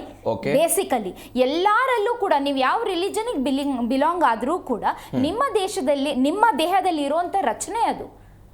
ನೀವು ಏನು ಬ್ರೀತ್ ಮಾಡ್ತಿರೋ ಅದು ಪ್ರಾಣಮಯ ಕೋಶ, ನೀವೇನು ಯೋಚನೆ ಮಾಡ್ತಿರೋ ಅದು ಮನೋಮಯ ಕೋಶ, ನೀವೇನು ಓದಿ ತಿಳ್ಕೊಂಡು ಎಂಜಾಯ್ ಮಾಡ್ತಿರೋ ಅದು ವಿಜ್ಞಾನಮಯ ಕೋಶ, ಆ್ಯಂಡ್ ಯಾವುದು ನಿಮಗೆ ಸಂತೋಷ ಕೊಡುತ್ತೋ ಅದು ಆನಂದಮಯ ಕೋಶ. It is got nothing to do with religion. It is got nothing, it has a connection that ನೀನೇನು ತಿಂತೀಯೋ ನೀನು ಆ ರೀತಿಯ ವ್ಯಕ್ತಿ ಆಗ್ತೀಯಾ ಅಂತ ಅಷ್ಟೇ. ಒಂದು ಸಮತೋಲನವಾದ ಆರೋಗ್ಯ ನೀನು ತಿಂದರೆ ನೀನು ಮೆಂಟಲಿ ಕೂಡ ನೀನು ಆಕ್ಟಿವ್ ಆಗಿರ್ತೀಯಾ, ಅಜೈಲ್ ಆಗಿರ್ತೀಯಾ ಅಂತ ಅವ್ರು ಹೇಳೋ ಪ್ರಯತ್ನ ಪಡ್ತಿದ್ದಾರೆ. ಇದನ್ನ veg and non veg war ಮಾಡೋ ನೆಸೆಸಿಟಿ ಇಲ್ಲ ಅಂತ ನಾನು ಒಬ್ಬ ಮಾನಸಿಕ ತಜ್ಞೆಯಾಗಿ ಹೇಳುವಂತ ಒಂದು ಸಜೆಷನ್. ಎಸ್ ಮೇಡಮ್, ಬರ್ತೀನಿ. ರಾಜೇಶ್ ಬಿಟ್ರೆ ಸರಿ ಅಲ್ವಾ ಅವ್ರ ಹೋರಾಟ? ಒಂದನ್ನು ಯಾಕೆ ತೋರಿಸೋದಿದ್ರೆ ಎಲ್ಲವನ್ನೂ ಕೂಡ ತೋರಿಸ್ಬೇಕು ಅಂತ. ಸರ್, ಇವಾಗ NCERT ಇದೊಂದು ಕಾಂಟ್ರವರ್ಷಿಯಲ್ ಆಗಿ ಈ ಕಳೆದ ಇಷ್ಟು ವರ್ಷಗಳಲ್ಲಿ ನೋಡ್ತಾ ಇದ್ದೀವಿ. ಸಿಕ್ಕಾಪಟ್ಟೆ ಕಾಂಟ್ರವರ್ಸಿಗಳು ದಿನೇ ಎರಪ್ಟ್ ಆಗ್ತಾನೆ ಇದೆ. ಇತ್ತೀಚೆಗೆ ಒರಿಸ್ಸಾ ಅಸೆಂಬ್ಲಿ ಇರ್ಬೋದು, ಪಂಜಾಬ್ ಅಸೆಂಬ್ಲಿ ಇರ್ಬೋದು, ಕರ್ನಾಟಕದಲ್ಲಿ ಹೋಗಿ ಚರ್ಚೆ ಹಾಕಿದೆ. ಸುಮಾರು ಮಿಸ್ಟೇಕ್ಸ್ಗಳು, 1600 ಮಿಸ್ಟೇಕ್ಸ್ಗಳು ಇದೇ ಟೆಕ್ಸ್ಟ್ ಬುಕ್ಕಲ್ಲಿ ಅಂತ ನಿನ್ನೆ ಡೆಕ್ಕನ್ ಎಡಿಟೋರಿಯಲ್ ಕೂಡ ಮೆನ್ಷನ್ ಆಗಿದೆ. ಸಿಕ್ಕಾಪಟ್ಟೆ ಮಿಸ್ಟೇಕ್ಸು. ಆದರೆ ಯಾರು ಜವಾಬ್ದಾರಿ ಅನ್ನೋದು ಯಾರು ಇಲ್ಲ, ಯಾರು ಜವಾಬ್ದಾರಿ ತಗೊಳ್ತಿಲ್ಲ. ಎರಡನೇದು. ನೆಕ್ಸ್ಟ್ ಸರ್, ಇವತ್ತು ನಾವು ಪಠ್ಯಪುಸ್ತಕ ಏನು ಬೋಧನೆ ಮಾಡ್ತೀವಿ, ನಾನು ಶಿಕ್ಷಕನಾಗಿ ನಾನು ಬೋಧನೆ ಮಾಡೋದು ನಮ್ಮ ಮಕ್ಕಳಿಗೆ ಆ್ಯಕ್ಚುಲಿ ಟೆಕ್ಸ್ಟ್ ಬುಕ್ಗಳಲ್ಲಿ ನಾವು ಬೋಧನೆ ಮಾಡಬೇಕಾಗಿರೋದು ನಮ್ಮ ದೇಶ ವಿವಿಧತೆಯಲ್ಲಿ ಏಕತೆ ಇದೆ, ಹಲವಾರು ಆಹಾರಗಳಿದೆ, ಹಲವಾರು ಬಟ್ಟೆಗಳಿದೆ, ಹಲವಾರು ನಮ್ಮ ದೇಶಗಳ ಹಲವಾರು ರಾಜ್ಯಗಳಿವೆ, ಹಲವಾರು ಭಾಷೆಗಳಿವೆ. ಅದರಲ್ಲಿ ನಾವು ಏಕತೆಯಲ್ಲಿ ಬದುಕ್ತಾ ಇದ್ದೀವಿ ಅಂತ ಹೇಳ್ಕೊಡ್ತೀವಿ, ಪ್ರೀತಿನ ಹೇಳ್ಕೊಡ್ತೀವಿ, ಆಮೇಲೆ ಧರ್ಮ ನಿರಪೇಕ್ಷತೆನ ಹೇಳ್ಕೊಡ್ತೀವಿ ನಾವು. ಸೊ ಸೈಂಟಿಫಿಕ್ ಆಟಿಟ್ಯೂಡ್ನ ಬೆಳೆಸಬೇಕು, ಅದಕ್ಕೆ ಟೆಕ್ಸ್ಟ್ ಬುಕ್ ಡೆವಲಪ್ ಆಗಿರೋದು. ಆದರೆ ಇವತ್ತು ಸರ್ NCERT ಅಂತೂ ಅದು ಕೇಂದ್ರ ಸರ್ಕಾರ ಬಂದ ಮೇಲೆ, ಅದು BJP ಸರ್ಕಾರ ಬಂದ ಮೇಲಂತೂ ಎಲ್ಲ ಟೆಕ್ಸ್ಟ್ ಬುಕ್ ಅಲ್ಲೂ ಕೂಡ ವ್ಯವಸ್ಥಿತವಾಗಿ ಅವರ ರಾಜಕೀಯ ಸಿದ್ಧಾಂತಗಳನ್ನ ತೋರ್ಸಕ್ಕೆ ಪ್ರಯತ್ನ ಪಡ್ತಿದ್ದಾರೆ. ಇದು ಬಿಜೆಪಿಯವರು ಖಂಡಿತ ಸರ್, ಅದ್ರಲ್ಲಿ ಏನು ಮಾತೇ ಇಲ್ಲ. ಕರ್ನಾಟಕದಲ್ಲಿ ನೋಡಿದ್ವಿ, ಭಗತ್ ಸಿಂಗ್ ಪಾಠನೇ ಕಿತ್ತಾಕಿರೋರು ಇವರು. ಇವ್ರಿಗೆ ಅಷ್ಟು ಕೆಟ್ಟಸಿದೆ ನಮ್ಮ ರಾಜ್ಯದಲ್ಲಿ. ಅದು ವಿರುದ್ಧ ಹೋರಾಟ ಎಲ್ಲ ಆಯ್ತು, ಬಿಡಿ, ಆಮೇಲೆ ವಾಪಸ್ ಆಯ್ತು. ಕೇಂದ್ರ ಸರ್ಕಾರ ಅಂತಿದ್ದು ವ್ಯವಸ್ಥಿತವಾಗಿ ಅವರ ಸಿದ್ಧಾಂತ ಏನಿದೆ, ಅವರ ಸಿದ್ಧಾಂತ ವಿವಿಧತೆಯಲ್ಲಿ ಏಕತೆ ಅಲ್ಲ, ಅದು ಎಲ್ಲರೂ ಗೊತ್ತು. ಅವ್ರಿಗೆ ಒಂದೇ ಒಂದು ಧರ್ಮ ಶ್ರೇಷ್ಠ, ಒಂದೇ ಒಂದು ಸಾತ್ವಿಕ ಆಹಾರ ಶ್ರೇಷ್ಠ. ಸಾತ್ವಿಕ ಆಹಾರದಿಂದ ಇಷ್ಟು ವರ್ಷ ಮನುಕುಲ ಮುಂದೆ ಬಂದಿಲ್ಲ. ನಾನ್ ವೆಜ್ ಸೈನ್ಸ್ ಕೂಡ ಹೇಳುತ್ತೆ, ವಿತೌಟ್ ಜಂಗಲ್ನ ಕಾಡಲ್ಲಿ ಇದ್ದಿದ್ದ ಮನುಷ್ಯ ಇರ್ಬೋದು, ಎಲ್ಲ ಇರ್ಬೋದು. ಇವತ್ತು ನಾನ್ ವೆಜ್ ಇಡೀ ನಮ್ಮ ರಾಜ್ಯದಲ್ಲಿ more than 70%, if I am not wrong, data will say non vegetarians ಇದ್ದಾರೆ. ಸೊ ಇವತ್ತು ಆ ಥರ ನೋಡಿ ಸರ್, ಊಟ ಅದು ನನ್ನ ಪರ್ಸನಲ್ ವಿಷಯ, ಧರ್ಮ ನನ್ನ ಪರ್ಸನಲ್ ವಿಷಯ, ನನ್ನ ಮನೆಯಲ್ಲಿ. ಓಕೆ, ಅದು ಟೆಕ್ಸ್ಟ್ ಬುಕ್ ಅಲ್ಲಿ ತರಬಾರ್ದು. ಟೆಕ್ಸ್ಟ್ ಬುಕ್ ಅಲ್ಲಿ ನಾವು ಬೋಧನೆ ಮಾಡಬೇಕಾಗಿದ್ದು ಡೈವರ್ಸಿಟಿ, ಎಲ್ಲ ಆಹಾರಗಳು ಇದೆ. ಅದು ಮಕ್ಕಳಿಗೆ ನಾವು ತಿನ್ನಿ ಅಂತ ನಾವೇನು ಹೇಳಲ್ಲ. ನಾನು ಮನೆ ಹೋಗ್ಬಿಟ್ಟು ಎಲ್ಲ ನಾನ್ ವೆಜ್ ತಿನ್ರಪ್ಪ ಚೆನ್ನಾಗಿರ್ಬೋದು ನೀವು ಅಂತ ನಾನೇನು ಹೇಳಲ್ಲ. ಅದ್ರ ಬೆನಿಫಿಟ್ಸ್ ಹೇಳ್ತೀನಿ, ಅದ್ರದ್ದು ಪ್ರೋಸ್ ಅಂಡ್ ಕನ್ಸರ್ನ್ಸ್ ಹೇಳ್ತೀನಿ ಅಷ್ಟೇ. ಅದು ಅವರು ಫ್ಯಾಮಿಲಿಗೆ ಬಿಟ್ಟಿದ್ದು. ನಾನು ಯಾರಿಗೂ ತಿನ್ಸಲ್ಲ ಊಟನ. ಆದರೆ ಇವತ್ತು ಕೇಂದ್ರ ಸರ್ಕಾರ ಅದನ್ನ ಮಾಡ್ತಾ ಇದೆ. ಇವತ್ತು ವೆಸ್ಟ್ ಬೆಂಗಾಲ್ ನೆನೆಸ್ಟ್ ನೋಡಿದೀವಿ, ಮೊಟ್ಟೆನ ಕಿತ್ತಾಕಿದ್ದಾರೆ ಮಕ್ಕಳಿಂದ, ಸರ್ಕಾರಿ ಶಾಲೆಗಳಿಂದ ಮೊಟ್ಟೆ ಕಿತ್ತಾಕಿದ್ದಾರೆ. ಇದನ್ನ ರಾಜ್ಯದಲ್ಲೂ ಮಾಡಕ್ ಪ್ರಯತ್ನ ಪಟ್ಟರು, ಎಲ್ಲ ಸರ್ಕಾರಗಳು ಮಾಡಕ್ ಪ್ರಯತ್ನ ಪಡ್ತೇವೆ. ಒಟ್ಟಿನಲ್ಲಿ ಅವರ ರಾಜಕೀಯನ ಸರ್, ನಮಗೆ ಏನ್ ಬೇಜಾರಂದ್ರೆ ಶಿಕ್ಷಕರಾಗಿ ನಿಮ್ಮ ರಾಜಕೀಯ ಎಲ್ಲರೂ ಮಾಡ್ಕೊಳ್ಳಿ, ಹಾಳಾಗೋಗಿ. ಆದ್ರೆ ಮಕ್ಕಳ ಮಧ್ಯೆ ಟೆಕ್ಸ್ಟ್ ಬುಕ್ ಅಲ್ಲಿ ನೀವು ಧರ್ಮ ತರಬೇಡಿ, ಟೆಕ್ಸ್ಟ್ ಬುಕ್ ಅಲ್ಲಿ ರಾಜಕೀಯ ತರಬೇಡಿ. ಅದು ಎಲ್ಲ ಸರ್ ಕೃಷ್ಣ ಅಂತ ಹೆಸರಿಟ್ಟಿರೋದು ಧರ್ಮ ಅಂತ ಹೇಳ್ತೀರಾ ನೀವು ಸರ್? ಇವಾಗ ನೋಡಿ ಸರ್, ಇವಾಗ ಆಗ್ಲೇ NCERTಗೆ ಇದೊಂದು ಟ್ರ್ಯಾಕ್ ರೆಕಾರ್ಡ್ ಇದೆ ಆಯ್ತಾ. ಇವಾಗ ನೋಡಿ ಏನ್ ಅವಶ್ಯಕತೆ ಇದೆ ಅಂತ ನನ್ನ ಪ್ರಶ್ನೆ. ನಮ್ಮಲ್ಲಿ ಕುವೆಂಪು ಹೆಸರು ಇಲ್ವಾ ಇವರಿಗೆ? ನಮ್ಮ ರಾಜ್ಯದ ಪಠ್ಯಪುಸ್ತಕ ಸರ್ ಇದು, ನಮ್ಮ ರಾಜ್ಯಕ್ಕೋಸ್ಕರ ಮಾಡಿರೋದಲ್ವಾ ನೀವು? ನಮ್ಮ ರಾಜ್ಯದ ಹೆಸರಿಡಿ, ಬಸವಣ್ಣ ಇದ್ದಾರೆ. ಕೃಷ್ಣನು ನಮ್ಮ ರಾಜ್ಯದಲ್ಲೇ ಹರಿಯುತ್ತೆ ಸರ್. ಇವಾಗ ನೋಡಿ, ಕೃಷ್ಣನು ನಮ್ಮ ರಾಜ್ಯದಲ್ಲೇ ಹರಿಯುವಂತ ನದಿ. ಇವಾಗ ನೋಡಿ ಸರ್, ಇವ್ರ ವಾದ ಏನು ಅಂದ್ರೆ ನದಿಗಳ ಹೆಸರಿಟ್ಟಿದೀವಿ ಅಂತ. ಹೌದು. ಇವಾಗ ಕೆಲವು ಬೇರೆ ಪುಸ್ತಕಗಳು ಮೃದುಲಾ ಅಂತ ಹೆಸರಿಟ್ಟಿದ್ದಾರೆ, ನದಿ ಹೆಸರಲ್ಲ. ತುಂಬಾ ಹೆಸರುಗಳು ಇಟ್ಟಿದ್ದಾರೆ. ಸೊ ಇವಾಗ ನಮ್ಮ ಪ್ರಶ್ನೆ ಏನಂದ್ರೆ ಸರ್, ಇವಾಗ ಇವ್ರ ಟ್ರ್ಯಾಕ್ ರೆಕಾರ್ಡ್ ಅಕಸ್ಮಾತ್ ಈ ಟೆಕ್ಸ್ಟ್ ಬುಕ್ ಅಲ್ಲಿ ಎಲ್ಲ ಸರಿಯಾಗಿದ್ದು, ಇದು ಕೃಷ್ಣ ಅಂತಿದ್ದು, ಇವ್ರ ಟ್ರ್ಯಾಕ್ ರೆಕಾರ್ಡ್ ಸರಿಯಾಗಿದ್ರೆ ನಾವು ಕೂಡ ಪ್ರಶ್ನೆ ಕೃಷ್ಣ ಅಂತ ಹೆಸರಿಡ್ಬೋದಾಗಿತ್ತು. ನದಿ ಅಂತ ಹೇಳಿದ್ರೆ ನಾವೆಲ್ಲ ಅರ್ಥ ಮಾಡ್ಕೊಳ್ತಿದ್ವಿ. ಆದ್ರೆ ಇವ್ರ ಟ್ರ್ಯಾಕ್ ರೆಕಾರ್ಡ್ ಏನಿದೆ ಅಂದ್ರೆ ಎಲ್ಲ ಟೆಕ್ಸ್ಟ್ ಬುಕ್ ಅಲ್ಲೂ ಕೇಸರೀಕರಣ ಮಾಡುವಂತ ಒಂದು ಹುನ್ನಾರ ಇರೋ ಟ್ರ್ಯಾಕ್ ರೆಕಾರ್ಡ್ ಸರ್. ಎಷ್ಟು ಪಠ್ಯ ಪುಸ್ತಕ ಬೇಕು ಸರ್? ಇವಾಗ ಟೆಕ್ಸ್ಟ್ ಬುಕ್ ಗಳಲ್ಲಿ ನೀವು ಹಿಸ್ಟ್ರಿ ಟೆಕ್ಸ್ಟ್ ಬುಕ್ ತಗೊಂಡ್ರೆ ಸರ್, ಇವಾಗ ಹಲವಾರು ಇವತ್ತು ಇತ್ತೀಚೆಗಷ್ಟೇ ಮಾಂದದಾರೋ ನಾವು ಕೇಳಿದೀವಿ ಸರ್, ಡ್ಯಾನ್ಸಿಂಗ್ ಗರ್ಲ್ ಫೋಟೋ. ಆ ಫೋಟೋನ ತೆಗೆದುಬಿಟ್ಟು ಅದನ್ನ ಸೆನ್ಸರ್ಶಿಪ್ ಮಾಡಕ್ ಹೋಗ್ತಿದೆ, ಅದನ್ನ ಬಟ್ಟೆ ಹಾಕೋದಂತೆ. ಅಥವಾ ಇವತ್ತು ಮೊಘಲ್ ಪೀರಿಯಡ್ ನ ಸಂಪೂರ್ಣವಾಗಿ ಕಿತ್ತಾಕೊಟ್ಟೆ. ಈಗ ಇದರ ಪರವಾಗಿರುವಂತವರ ವಾದ ಕೂಡ ಇದೆ. ಎಂತಿಂತ ವೈಭವ ರಾಜವಂಶಗಳು ಭಾರತದಲ್ಲಿ ಆಡಳಿತವನ್ನು ಮಾಡಿದ್ದು, ವಿಜಯನಗರ, ಚೋಳರು, ಎಂತಿಂತ ಅರಸರಿದ್ದು, ಅವರನ್ನ ಬಿಟ್ಟು ಕೇವಲ ಭಾರತದ ಮೇಲೆ ದಬ್ಬಾಳಿಕೆ ಅಥವಾ ಹೇರಿಕೆ ಮಾಡಿದವರ ಆಡಳಿತವನ್ನು ಮಾತ್ರ ವೈಭವೀಕರಣ ಆಯ್ತು ಅಂತ ಒಂದು ವಾದವಾಗುತ್ತೆ. ಇವಾಗ ನೋಡಿ ಸರ್, ಎರಡೂ ಪಕ್ಷಗಳು ಯಾರು ಕೇಂದ್ರದಲ್ಲಿ ಇದ್ರು ಇಬ್ರು ಕೂಡ ಟೆಕ್ಸ್ಟ್ ಬುಕ್ ಅಲ್ಲಿ ಅವರ ಅಜೆಂಡಾ ಆ ಪ್ರಶ್ನೆಗೆ ಬನ್ನಿ ಸರ್, ಇಬ್ರು ಪ್ರೆಸೆಂಟ್ ಮಾಡಿದ್ರು. ಈಗ ಕೆಲವು UPA ಸರ್ಕಾರ ಇದ್ದಂತಹ ಸಮಯದಲ್ಲಿ ಹೋರಾಟಗಳಾಯ್ತು, ಮೊಘಲರ ಬಗ್ಗೆ, ಔರಂಗಜೇಬನ ಬಗ್ಗೆ ವೈಭವೀಕರಣ ಆಯ್ತು ಅಂತ ಎರಡೂ ಪಕ್ಷಗಳು. ಅದಕ್ಕೆ ನಾನು ಹೇಳುದು ಸರ್, ಟೆಕ್ಸ್ಟ್ ಬುಕ್ ಯಾರು ಮಾಡ್ಬೇಕು ಅಂದ್ರೆ ರಾಜಕೀಯ ಪಕ್ಷಗಳು ಮಾಡೋದಲ್ಲ, ಪರ್ಫೆಕ್ಟ್ ಟ್ರ್ಯಾಕ್ ರೆಕಾರ್ಡ್ ಇರುವಂತ ಎಜುಕೇಶನಿಸ್ಟ್ ಮಾಡಬೇಕು. ನೀವು ಇದೇ ಕೃಷ್ಣ, ನೀವು ಫಸ್ಟ್ ಅದೇ ಎಜುಕೇಶನಿಸ್ಟ್ ಗೆ ಪೊಲಿಟಿಕಲ್ ಬ್ಯಾಕ್ ಗ್ರೌಂಡ್ ಬರ್ತದೆ, ಅದೇ ಇರಬಾರ್ದು, ಅದೇನೇ ಅದು ಇರಬಾರ್ದು ಅಂತ. ಇವಾಗ ನೋಡಿ, ಈ ಟೆಕ್ಸ್ಟ್ ಬುಕ್ ತೆಗೆದ್ರೆ ಸರ್, ನೀವು ಫಸ್ಟ್ ಪೇಜ್ ಸೆಕೆಂಡ್ ಪೇಜ್ ನೋಡಿದ್ರೆ ಯಾರಿದ್ದಾರೆ ಅಂತ ದಯವಿಟ್ಟು ಓದಿ. ಯಾವ ವಿದ್ಯಾಸಂಸ್ಥೆಯವರು ಅಂತ ನಿಮ್ಗೆ ಗೊತ್ತಾಗುತ್ತೆ, ಅವರ ವಿದ್ಯಾಸಂಸ್ಥೆಯಲ್ಲಿ ಏನ್ ಹೇಳ್ಕೊಡ್ತಿದ್ದಾರೆ ಮಕ್ಕಳಿಗೆ ಅಂತ ಗೊತ್ತಾಗುತ್ತೆ. ಇದೆಲ್ಲ ನಾವು ನೋಡ್ಬಿಟ್ಟಿದೀವಿ ಸರ್. ಅದಕ್ಕೆ ನಾವ್ ಹೇಳೋದು, ಎಜುಕೇಶನಿಸ್ಟ್ ಯಾರಿಗೆ ಒಳ್ಳೆ ಏನಂದ್ರೆ ಈ ತರ ರಾಜಕೀಯ ಮಾಡ್ದಿರುವಂತ ಟ್ರ್ಯಾಕ್ ರೆಕಾರ್ಡ್ ಇದು ತುಂಬಾ ಜನ ಇದ್ದಾರೆ. ಟೆಕ್ಸ್ಟ್ ಬುಕ್ ಅಲ್ಲಿ ನೋಡಿ ಸರ್, ರಾಜಕೀಯ ಬೆರೆಸಬೇಡಿ. ಇದು ನೋಡಿ ಸರ್, ನಿಮ್ಗೆ ಏನೂ ಇಲ್ಲ ಅಂದ್ರೆ ಇದನ್ನ ಮಾಡ್ಕೊಂಡ್ ಬಂದಿದೆ, ಎರಡೂ ಸರ್ಕಾರಗಳು ಮಾಡ್ತಾ ಬಂದಿದ್ದಾರೆ. ಇವಾಗಂತೂ ಗ್ಲೇರಿಂಗ್ ಆಗಿ ಕಾಣಿಸ್ತಾ ಇದೆ. ಇವಾಗ ಟೆಕ್ಸ್ಟ್ ಬುಕ್ ಅಲ್ಲಿ ನೀವು ಇವಾಗ ಸಾತ್ವಿಕ ಆಹಾರ ಅಂತ ಓಪನ್ ಆಗಿ ಹೇಳ್ತಾ ಇದ್ದಾರೆ. ಸೊ ಇದನ್ನ ನೋಡಿ ಸರ್, ಇದು ಮಕ್ಕಳಲ್ಲಿ ನೀವು ತಂದ್ರೆ ಸರ್, ಇದು ದೇಶದಲ್ಲಿ ಲಾಂಗ್ ಟರ್ಮ್ ಅಲ್ಲಿ ಸಾಕಷ್ಟು ಎಫೆಕ್ಟ್ ಆಗುತ್ತೆ, ಮಕ್ಕಳ ಮನಸ್ಥಿತಿಯಲ್ಲಿ ಎಫೆಕ್ಟ್ ಆಗುತ್ತೆ. ಮೊಟ್ಟೆ ಚಿತ್ರ ತೋರಿಸಿದಾರಲ್ಲ ಸರ್ ಅದರಲ್ಲಿ. ಸರ್ ಇವಾಗ ಮೊಟ್ಟೆ ಚಿತ್ರ ಇದೆ, ಕಣ್ಣಿಗೆ ಕಾಣ್ತಾ ಇದೆ ಮೊಟ್ಟೆ ಚಿತ್ರ. ಇವಾಗ ಮೊಟ್ಟೆ ಚಿತ್ರ ಇದೆ. ನಾನು ಇವಾಗ ಚಿತ್ರ ಎರಡನೇ ಪ್ರಶ್ನೆ ಸರ್, ನಂದು ಪ್ರಶ್ನೆ ಇರೋದು ಇವಾಗ ಈ ಟ್ರ್ಯಾಕ್ ರೆಕಾರ್ಡ್ ಇರುವಂತ NCERT ಈ ಗೊಂದಲ ಮಾಡಿದಾಗ ಅಂದ್ರೆ ನೀವು ಹೇಳ್ತಾ ಇರೋದು ಮಾಂಸಾಹಾರದ ಬಗ್ಗೆ ಉಲ್ಲೇಖ ಆಗ್ಬೇಕಾಗಿತ್ತು. ಖಂಡಿತ ಸರ್, ಚಿಕನ್ ತಿನ್ನಿ, ಮಟನ್ ತಿನ್ನಿ ಅಂತ ನಾನು ಆಗ್ಲೇ ಹೇಳಿದೆ. ನೀವು ಹೇಳ್ತಾ ಇರೋದಲ್ಲ, ನಾನು ಹೇಳ್ತಾ ಇರುವಂತ ಪಾಯಿಂಟ್ ಏನು ಅಂದ್ರೆ, ಇದಕ್ಕೆ NCERT ಪುಸ್ತಕದಲ್ಲಿ ಬಹಳ ಕ್ಲಾರಿಟಿಯಾಗಿ ಹೇಳಿದ್ದಾರೆ. ನೋಡಿ ಸರ್, ನಾನು ಓದಿರೋ ಕೇಳಿ ಸ್ವಲ್ಪ, ಆ ಪುಸ್ತಕದಲ್ಲಿ ಬಹಳ ಕ್ಲಾರಿಟಿಯಾಗಿ ಹೇಳಿದ್ದಾರೆ, ಸೌತೆಕಾಯಿ, ಆಹಾರ ಇತ್ಯಾದಿ ತಿನ್ನೋದು ಅಂತ. ಅದರ ರೀತಿಯಾಗಿ ಇದನ್ನು ಕೂಡ ಬರಿಬೇಕು ಅನ್ನೋದು ನಿಮ್ಮ ಹೋರಾಟ. ಏನೇನು ಆಹಾರ ಇದೆ ಎಲ್ಲಾನು ಕೂಡ ಇದ್ರೆ ನಾವು ಹೋರಾಟ ಅಲ್ಲ ಸರ್.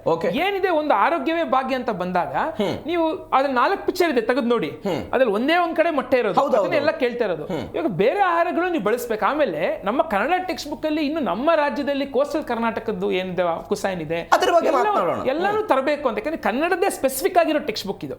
ಸೊ ಅಲ್ಲಿ ಸರ್ ನಮ್ಗೆ ಎಷ್ಟು ಜನ ಇದ್ದಾರೆ ಕರ್ನಾಟಕದಲ್ಲಿ, ಎಷ್ಟು ಒಳ್ಳೊಳ್ಳೆ ಕಥೆಗಳಿದೆ, ಕುವೆಂಪು ಇದೆ, ಬಸವಣ್ಣ ಬಗ್ಗೆ ಉಲ್ಲೇಖ ಇದೆ, ಕೊಡಗಿನ ಬಗ್ಗೆ ಉಲ್ಲೇಖ ಆಗಿದೆ ಆ ಪುಸ್ತಕದಲ್ಲಿ. ಎಲ್ಲ ಅದಕ್ಕೆ ನಾವ್ ಹೇಳ್ತಿರೋದು ಸರ್, ಯಾವುದಕ್ಕೆ ಸೆಂಟ್ರ್ ಸೆಂಟರ್ ಆಗಿರ್ಬೇಕು, ಅದಾಗಿಲ್ಲ. ಸೊ ಇವಾಗ ನೋಡಿ ಸರ್, ನಾವು ಹೇಳ್ತಿರೋದು ಈ ಒಂದು ಮಾತ್ರ ಕಾಂಟ್ರವರ್ಷಿಯಲ್ ಅಲ್ಲ ಸರ್, ಈ ಪುಸ್ತಕ ಮಾತ್ರ ಕಾಂಟ್ರವರ್ಷಿಯಲ್ ಅಂತ ಹೇಳ್ತಿಲ್ಲ.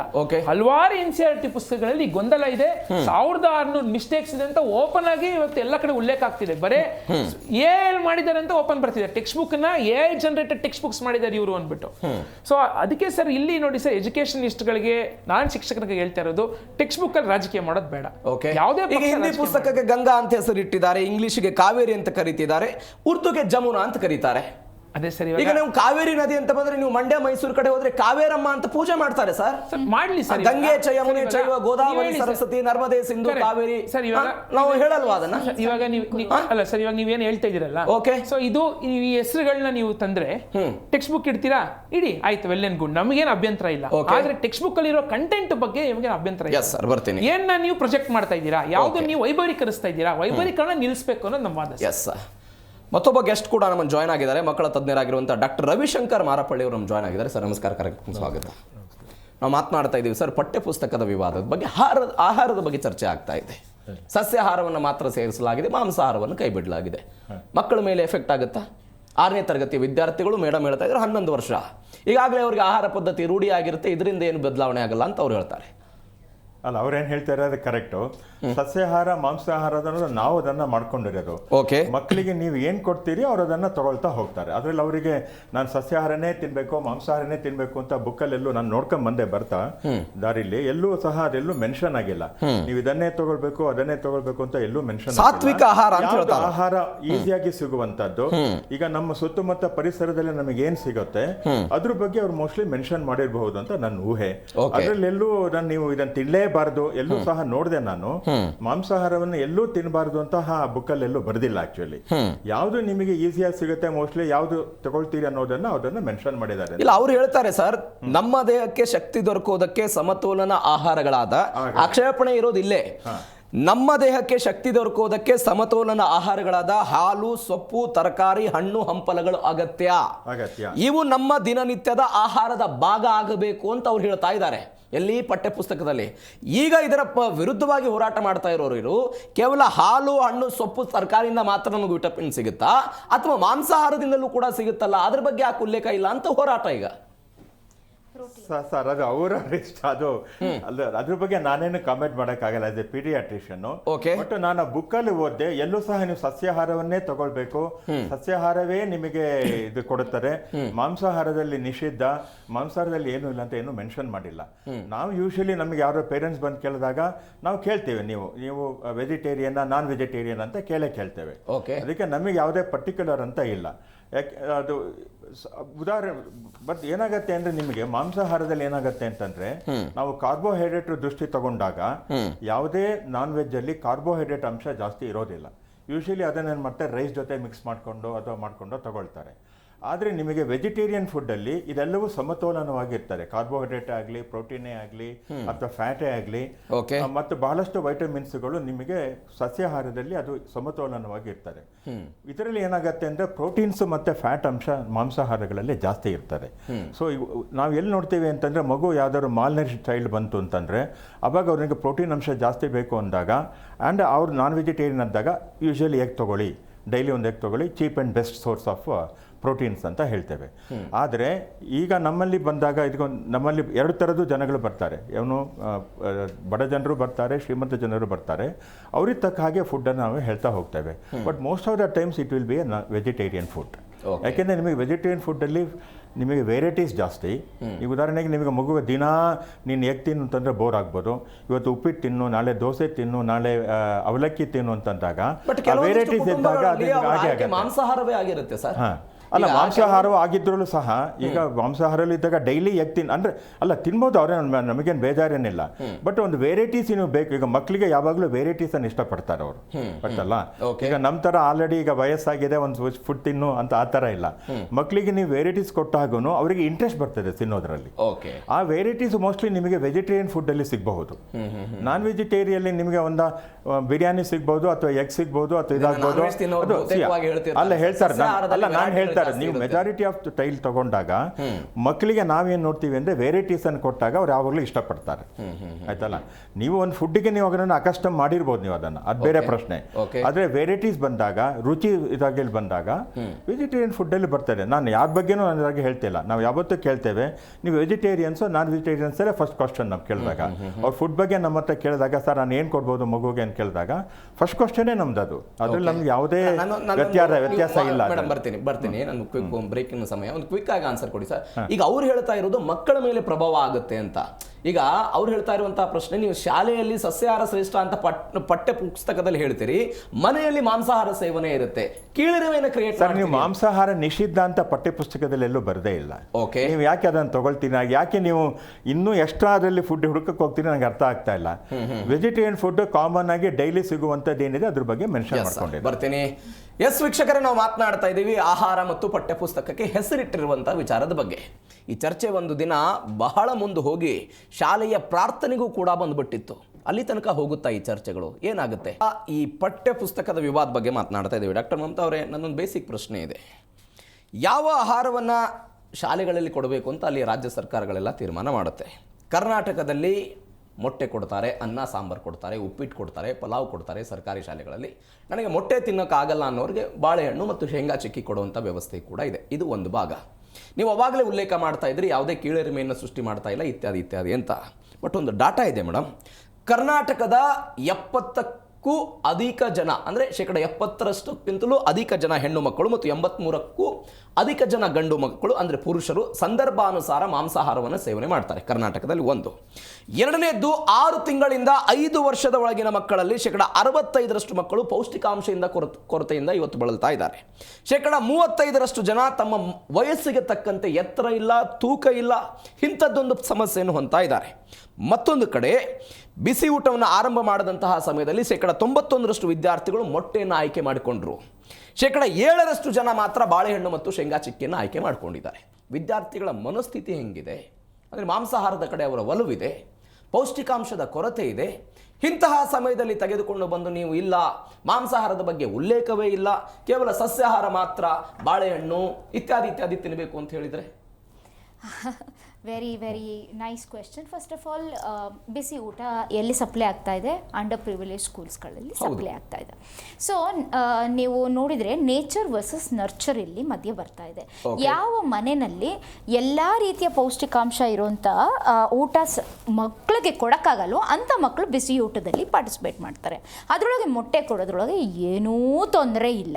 ಅವರವ್ರ ರಿಲಿಜಿಯಸ್ ಬಿಲೀಫ್ ಪ್ರಕಾರ 7% ಮಾತ್ರ ಬನಾನಾ ಮತ್ತು ಚಿಕ್ಕಿ ತೊಗೊಂಡ್ರೆ ಇಟ್ ಈಸ್ ಓಕೆ. ಸೊ ನಮ್ಮ ದೇಶದ ಜೀನ್ಸ್ ಪ್ರಕಾರ ಆ ಮನೆಯಲ್ಲಿ ಅವ್ರ ಮನೆ ವ್ಯವಸ್ಥೆ ಪ್ರಕಾರ ಜೀನ್ಸ್ ಪ್ರಕಾರ ಮಕ್ಕಳದು ಎತ್ತರ ಮತ್ತು ಗಾತ್ರ ಡಿಸೈಡ್ ಆಗುತ್ತೆ. ಸೊ ಒಂದು ದೇಶದಲ್ಲಿ ಮಕ್ಕಳು ತುಂಬ ಎತ್ತರ ಇರ್ತಾರೆ, ದಪ್ಪ ಇರ್ತಾರೆ. ಇನ್ನು ನಮ್ಮ ಇಂಡಿಯನ್ ಜೀನ್ಸು ಬೇರೆ ಥರ ಇರ್ಬೋದು. ಈಗ ನೀವು ನೋಡ್ಬೋದು, for example American children, most of them are 6 footers. Why? Because that's how the gene structure is all about. Okay, ನಮ್ಮ Indians we are naturally, if you look at common average ನೋಡಿದರೆ 5.5 are average height and weight. Okay, ಕೆಲವು ಮಕ್ಕಳು puberty ಆಗ್ತಿದ್ದಂಗೆ ಜಿಗಿಯೋದುಂಟು, ದೊಡ್ಡವರಾಗೋದುಂಟು, ಅವರು family jeans ಪ್ರಕಾರ ಬೆಳೆಯೋದುಂಟು. ಇನ್ನು ಕೆಲವು ಮಕ್ಕಳು ಎಷ್ಟೇ ಒಳ್ಳೆ ಹೆಲ್ತ್ ಕೊಟ್ಟರು, ಒಳ್ಳೆ ಮನೆಯಿಂದ ಬಂದಿದ್ದರೂ ಕೂಡ, ಎಲ್ಲವೂ ಕೊಟ್ಟರು ಕೂಡ ಅವ್ರು ವೇಟ್ ಗೇನ್ ಆಗೋದೇ ಇಲ್ಲ. ಅದು ಅವರ ದೇಹದ ರಚನೆ ಮೇಲೆ ಹೋಗುತ್ತೆ, ಜೆನೆಟಿಕ್ ಸ್ಟ್ರಕ್ಚರ್ ಮೇಲೆ ಹೋಗುತ್ತೆ. ಸೊ ಇದ್ರ ಪ್ರಕಾರ ಮೊಟ್ಟೆ ಕೊಟ್ಟರಷ್ಟೇ ಆಗುತ್ತೆ ಅಂತ ನಾವು ಹೇಳಲಿಕ್ಕಾಗಲ್ಲ. ಬಟ್ ಕೊಡೋದ್ರಿಂದ ತಪ್ಪೇನಿಲ್ಲ. Okay, it won't cause a division because I personally seen children eating in front of me. Maximum ಈಗ ಕೆಲವು ಮಕ್ಕಳಿಗೆ ಕೊಡೋದ್ರಲ್ಲಿ ತಪ್ಪಿಲ್ಲ ಅನ್ನೋದು ವಾದ, ಇದರಲ್ಲಿ ಮೆನ್ಷನ್ ಮಾಡೋದ್ರಲ್ಲಿ ತಪ್ಪೇನು ಅನ್ನೋದು ನನ್ನ ವಾದ. ಇಲ್ಲ, ಮೆನ್ಷನ್ ಅಲ್ಲಿ ಕೊಡೋದ್ರಲ್ಲಿ ತಪ್ಪಿಲ್ಲ, ಮಾಂಸಾಹಾರ ಸೇವನೆ ಮಾಡೋದು ಅವರ ವೈಯಕ್ತಿಕ ಆಯ್ಕೆ ಅನ್ನೋದಾದ್ರೆ ಎರಡರ ಬಗ್ಗೆನೂ ಉಲ್ಲೇಖ ಆಗಲಿ ಪಠ್ಯ ಪುಸ್ತಕದಲ್ಲಿ. ಸಸ್ಯಾಹಾರದ ಬಗ್ಗೆ ಮಾತ್ರ ಯಾಕೆ ಉಲ್ಲೇಖ ಮಾಡ್ತೀರಿ? ಇಲ್ಲಿ ಸಬ್ಜೆಕ್ಟು ಆ ಕಂಟೆಂಟ್ ಏನು ಹೇಳಕ್ಕೆ ಬಯಸ್ತಾ ಇದೆ ಅನ್ನೋದನ್ನ ನೋಡಿ. ಓಕೆ, ಈಗ ಮೋಸ್ಟ್ ಆಫ್ ದ ಆರೋಗ್ಯ ತಜ್ಞರು ಹೇಳೋದು ಒಂದು ಅಂದರೆ, ಈಗಿನ ಕಾಲದಲ್ಲಿ ಆರೋಗ್ಯ ಸಮಸ್ಯೆ ಬರ್ತಿರೋದು is not because of lack of food, it is because of excess of food. Okay, so lack of food and excess of ಫುಡ್ಡಲ್ಲಿ ಬಹಳ ವ್ಯತ್ಯಾಸ ಇದೆ. ಫಸ್ಟ್ ಆಫ್ ಆಲ್, ಯಾಕಂದರೆ ನೀವೇ ನೋಡ್ಬೋದು ದಟ್ ಮಾಂಸಾಹಾರ ಎಕ್ಸ್ಪೆನ್ಸಿವ್. ಸಸ್ಯಾಹಾರ cheaper okay and better option available. ಅವ್ರು ಹೇಳ್ತಿರೋದು ಒಂದು ಸಮತೋಲನ ಫುಡ್ನ ತಗೊಳ್ಳಿ ಅಂತ ಅಷ್ಟೇ ಹೊರತು ಇದನ್ನ ತಗೋಬೇಡಿ ಅದನ್ನ ತಗೊಳ್ಳಿ ಅಂತ ಎಲ್ಲೂ ಉಲ್ಲೇಖ ಮಾಡದೇ ಇದ್ದಾಗ ಏನು ಅಫೋರ್ಡಬಲ್ ಇದೆಯೋ ಅದರೊಳಗೆ ನಿಮ್ಮ ಹೆಲ್ತ್ನ ಬೆಟರ್ ಮೇಂಟೈನ್ ಮಾಡ್ಕೊಳ್ಳಿ ಅಂತ ಹೇಳ್ತಿದ್ದಾರೆ. ಅದು ಕಾಂಟ್ರವರ್ಸಿ ಮಾಡೋಂಥದ್ದು ಏನಿದೆ ಈಗ ಅದರೊಳಗೆ? ಉದಾಹರಣೆಗೆ ಅವರು ಒಂದು ಎಕ್ಸಾಂಪಲ್ ಕೊಟ್ಟರು ಮೇಡಮ್. ಈಗ ರಾಗಿ ಮುದ್ದೆ ಮತ್ತು ಬಸ್ಸಾರಿನ ಬಗ್ಗೆ ಉಲ್ಲೇಖ ಆಗಿದೆ. ಓಕೆ, ಈಗ ಅವಾಗಲೇ ರಾಜೇಶ್ ಭಟ್ರು ಹೇಳಿದ್ರು ಕರಾವಳಿಯಲ್ಲಿ ಮೀನ್ ಸಾರು ಊಟ ಮಾಡ್ತಾರೆ. ಕೆಲವೊಂದಿಷ್ಟು ಜನ ಅದೇನೋ ಪದಗಳ ಬಳಕೆ ಆಗಿದೆ, ಆ ಹೋರಾಟಗಳ ಕೈಮಾ ತಿನ್ನೋದ್ರ ಬಗ್ಗೆ ಅದೆಲ್ಲವೂ ಕೂಡ ಉಲ್ಲೇಖ ಇದೆ. ಇದ್ರ ಬಗ್ಗೆ ಉಲ್ಲೇಖ ಇಲ್ಲ. ಈ ಕರಾವಳಿ ಭಾಗದ ವಿದ್ಯಾರ್ಥಿಗಳಿಗೆ ಕೀಳಿರಿಮೆ ಬರಬಹುದು. ನಾನು ತಿಂತಾ ಇರುವಂತಹ ಆಹಾರ ಪಠ್ಯ ಪುಸ್ತಕದಲ್ಲಿ ಬಂದಿಲ್ಲ, ಕೇವಲ ರಾಗಿ ಮುದ್ದೆಯನ್ನು ಮಾತ್ರ ಉಲ್ಲೇಖ ಮಾಡಲಾಗಿದೆ. ಖಂಡಿತ. ಅದಕ್ಕೆ ತಮಿಳುನಾಡಿನ ರಾಜ್ಯದ ಇಡ್ಲಿಯನ್ನ ನೀವು ಉಲ್ಲೇಖ ಮಾಡ್ತೀರಿ, ಕೇರಳದ ಆಹಾರ ಉಲ್ಲೇಖ ಮಾಡ್ತೀರಿ, ಗುಜರಾತ್ನ ಕಿಚಡಿಯನ್ನ ಕರ್ನಾಟಕದಲ್ಲಿ ಉಲ್ಲೇಖ ಮಾಡ್ತೀರಿ. ರೀಜನಲ್ ಲೆವೆಲ್ ಹೋದರೆ ನಾನು ಅನೇಕ ದೇಶಗಳು ಸುತ್ತಿದ್ದೀನಿ. Idli is no longer a region specific any longer. It is available in US, it's available in London, it is available everywhere.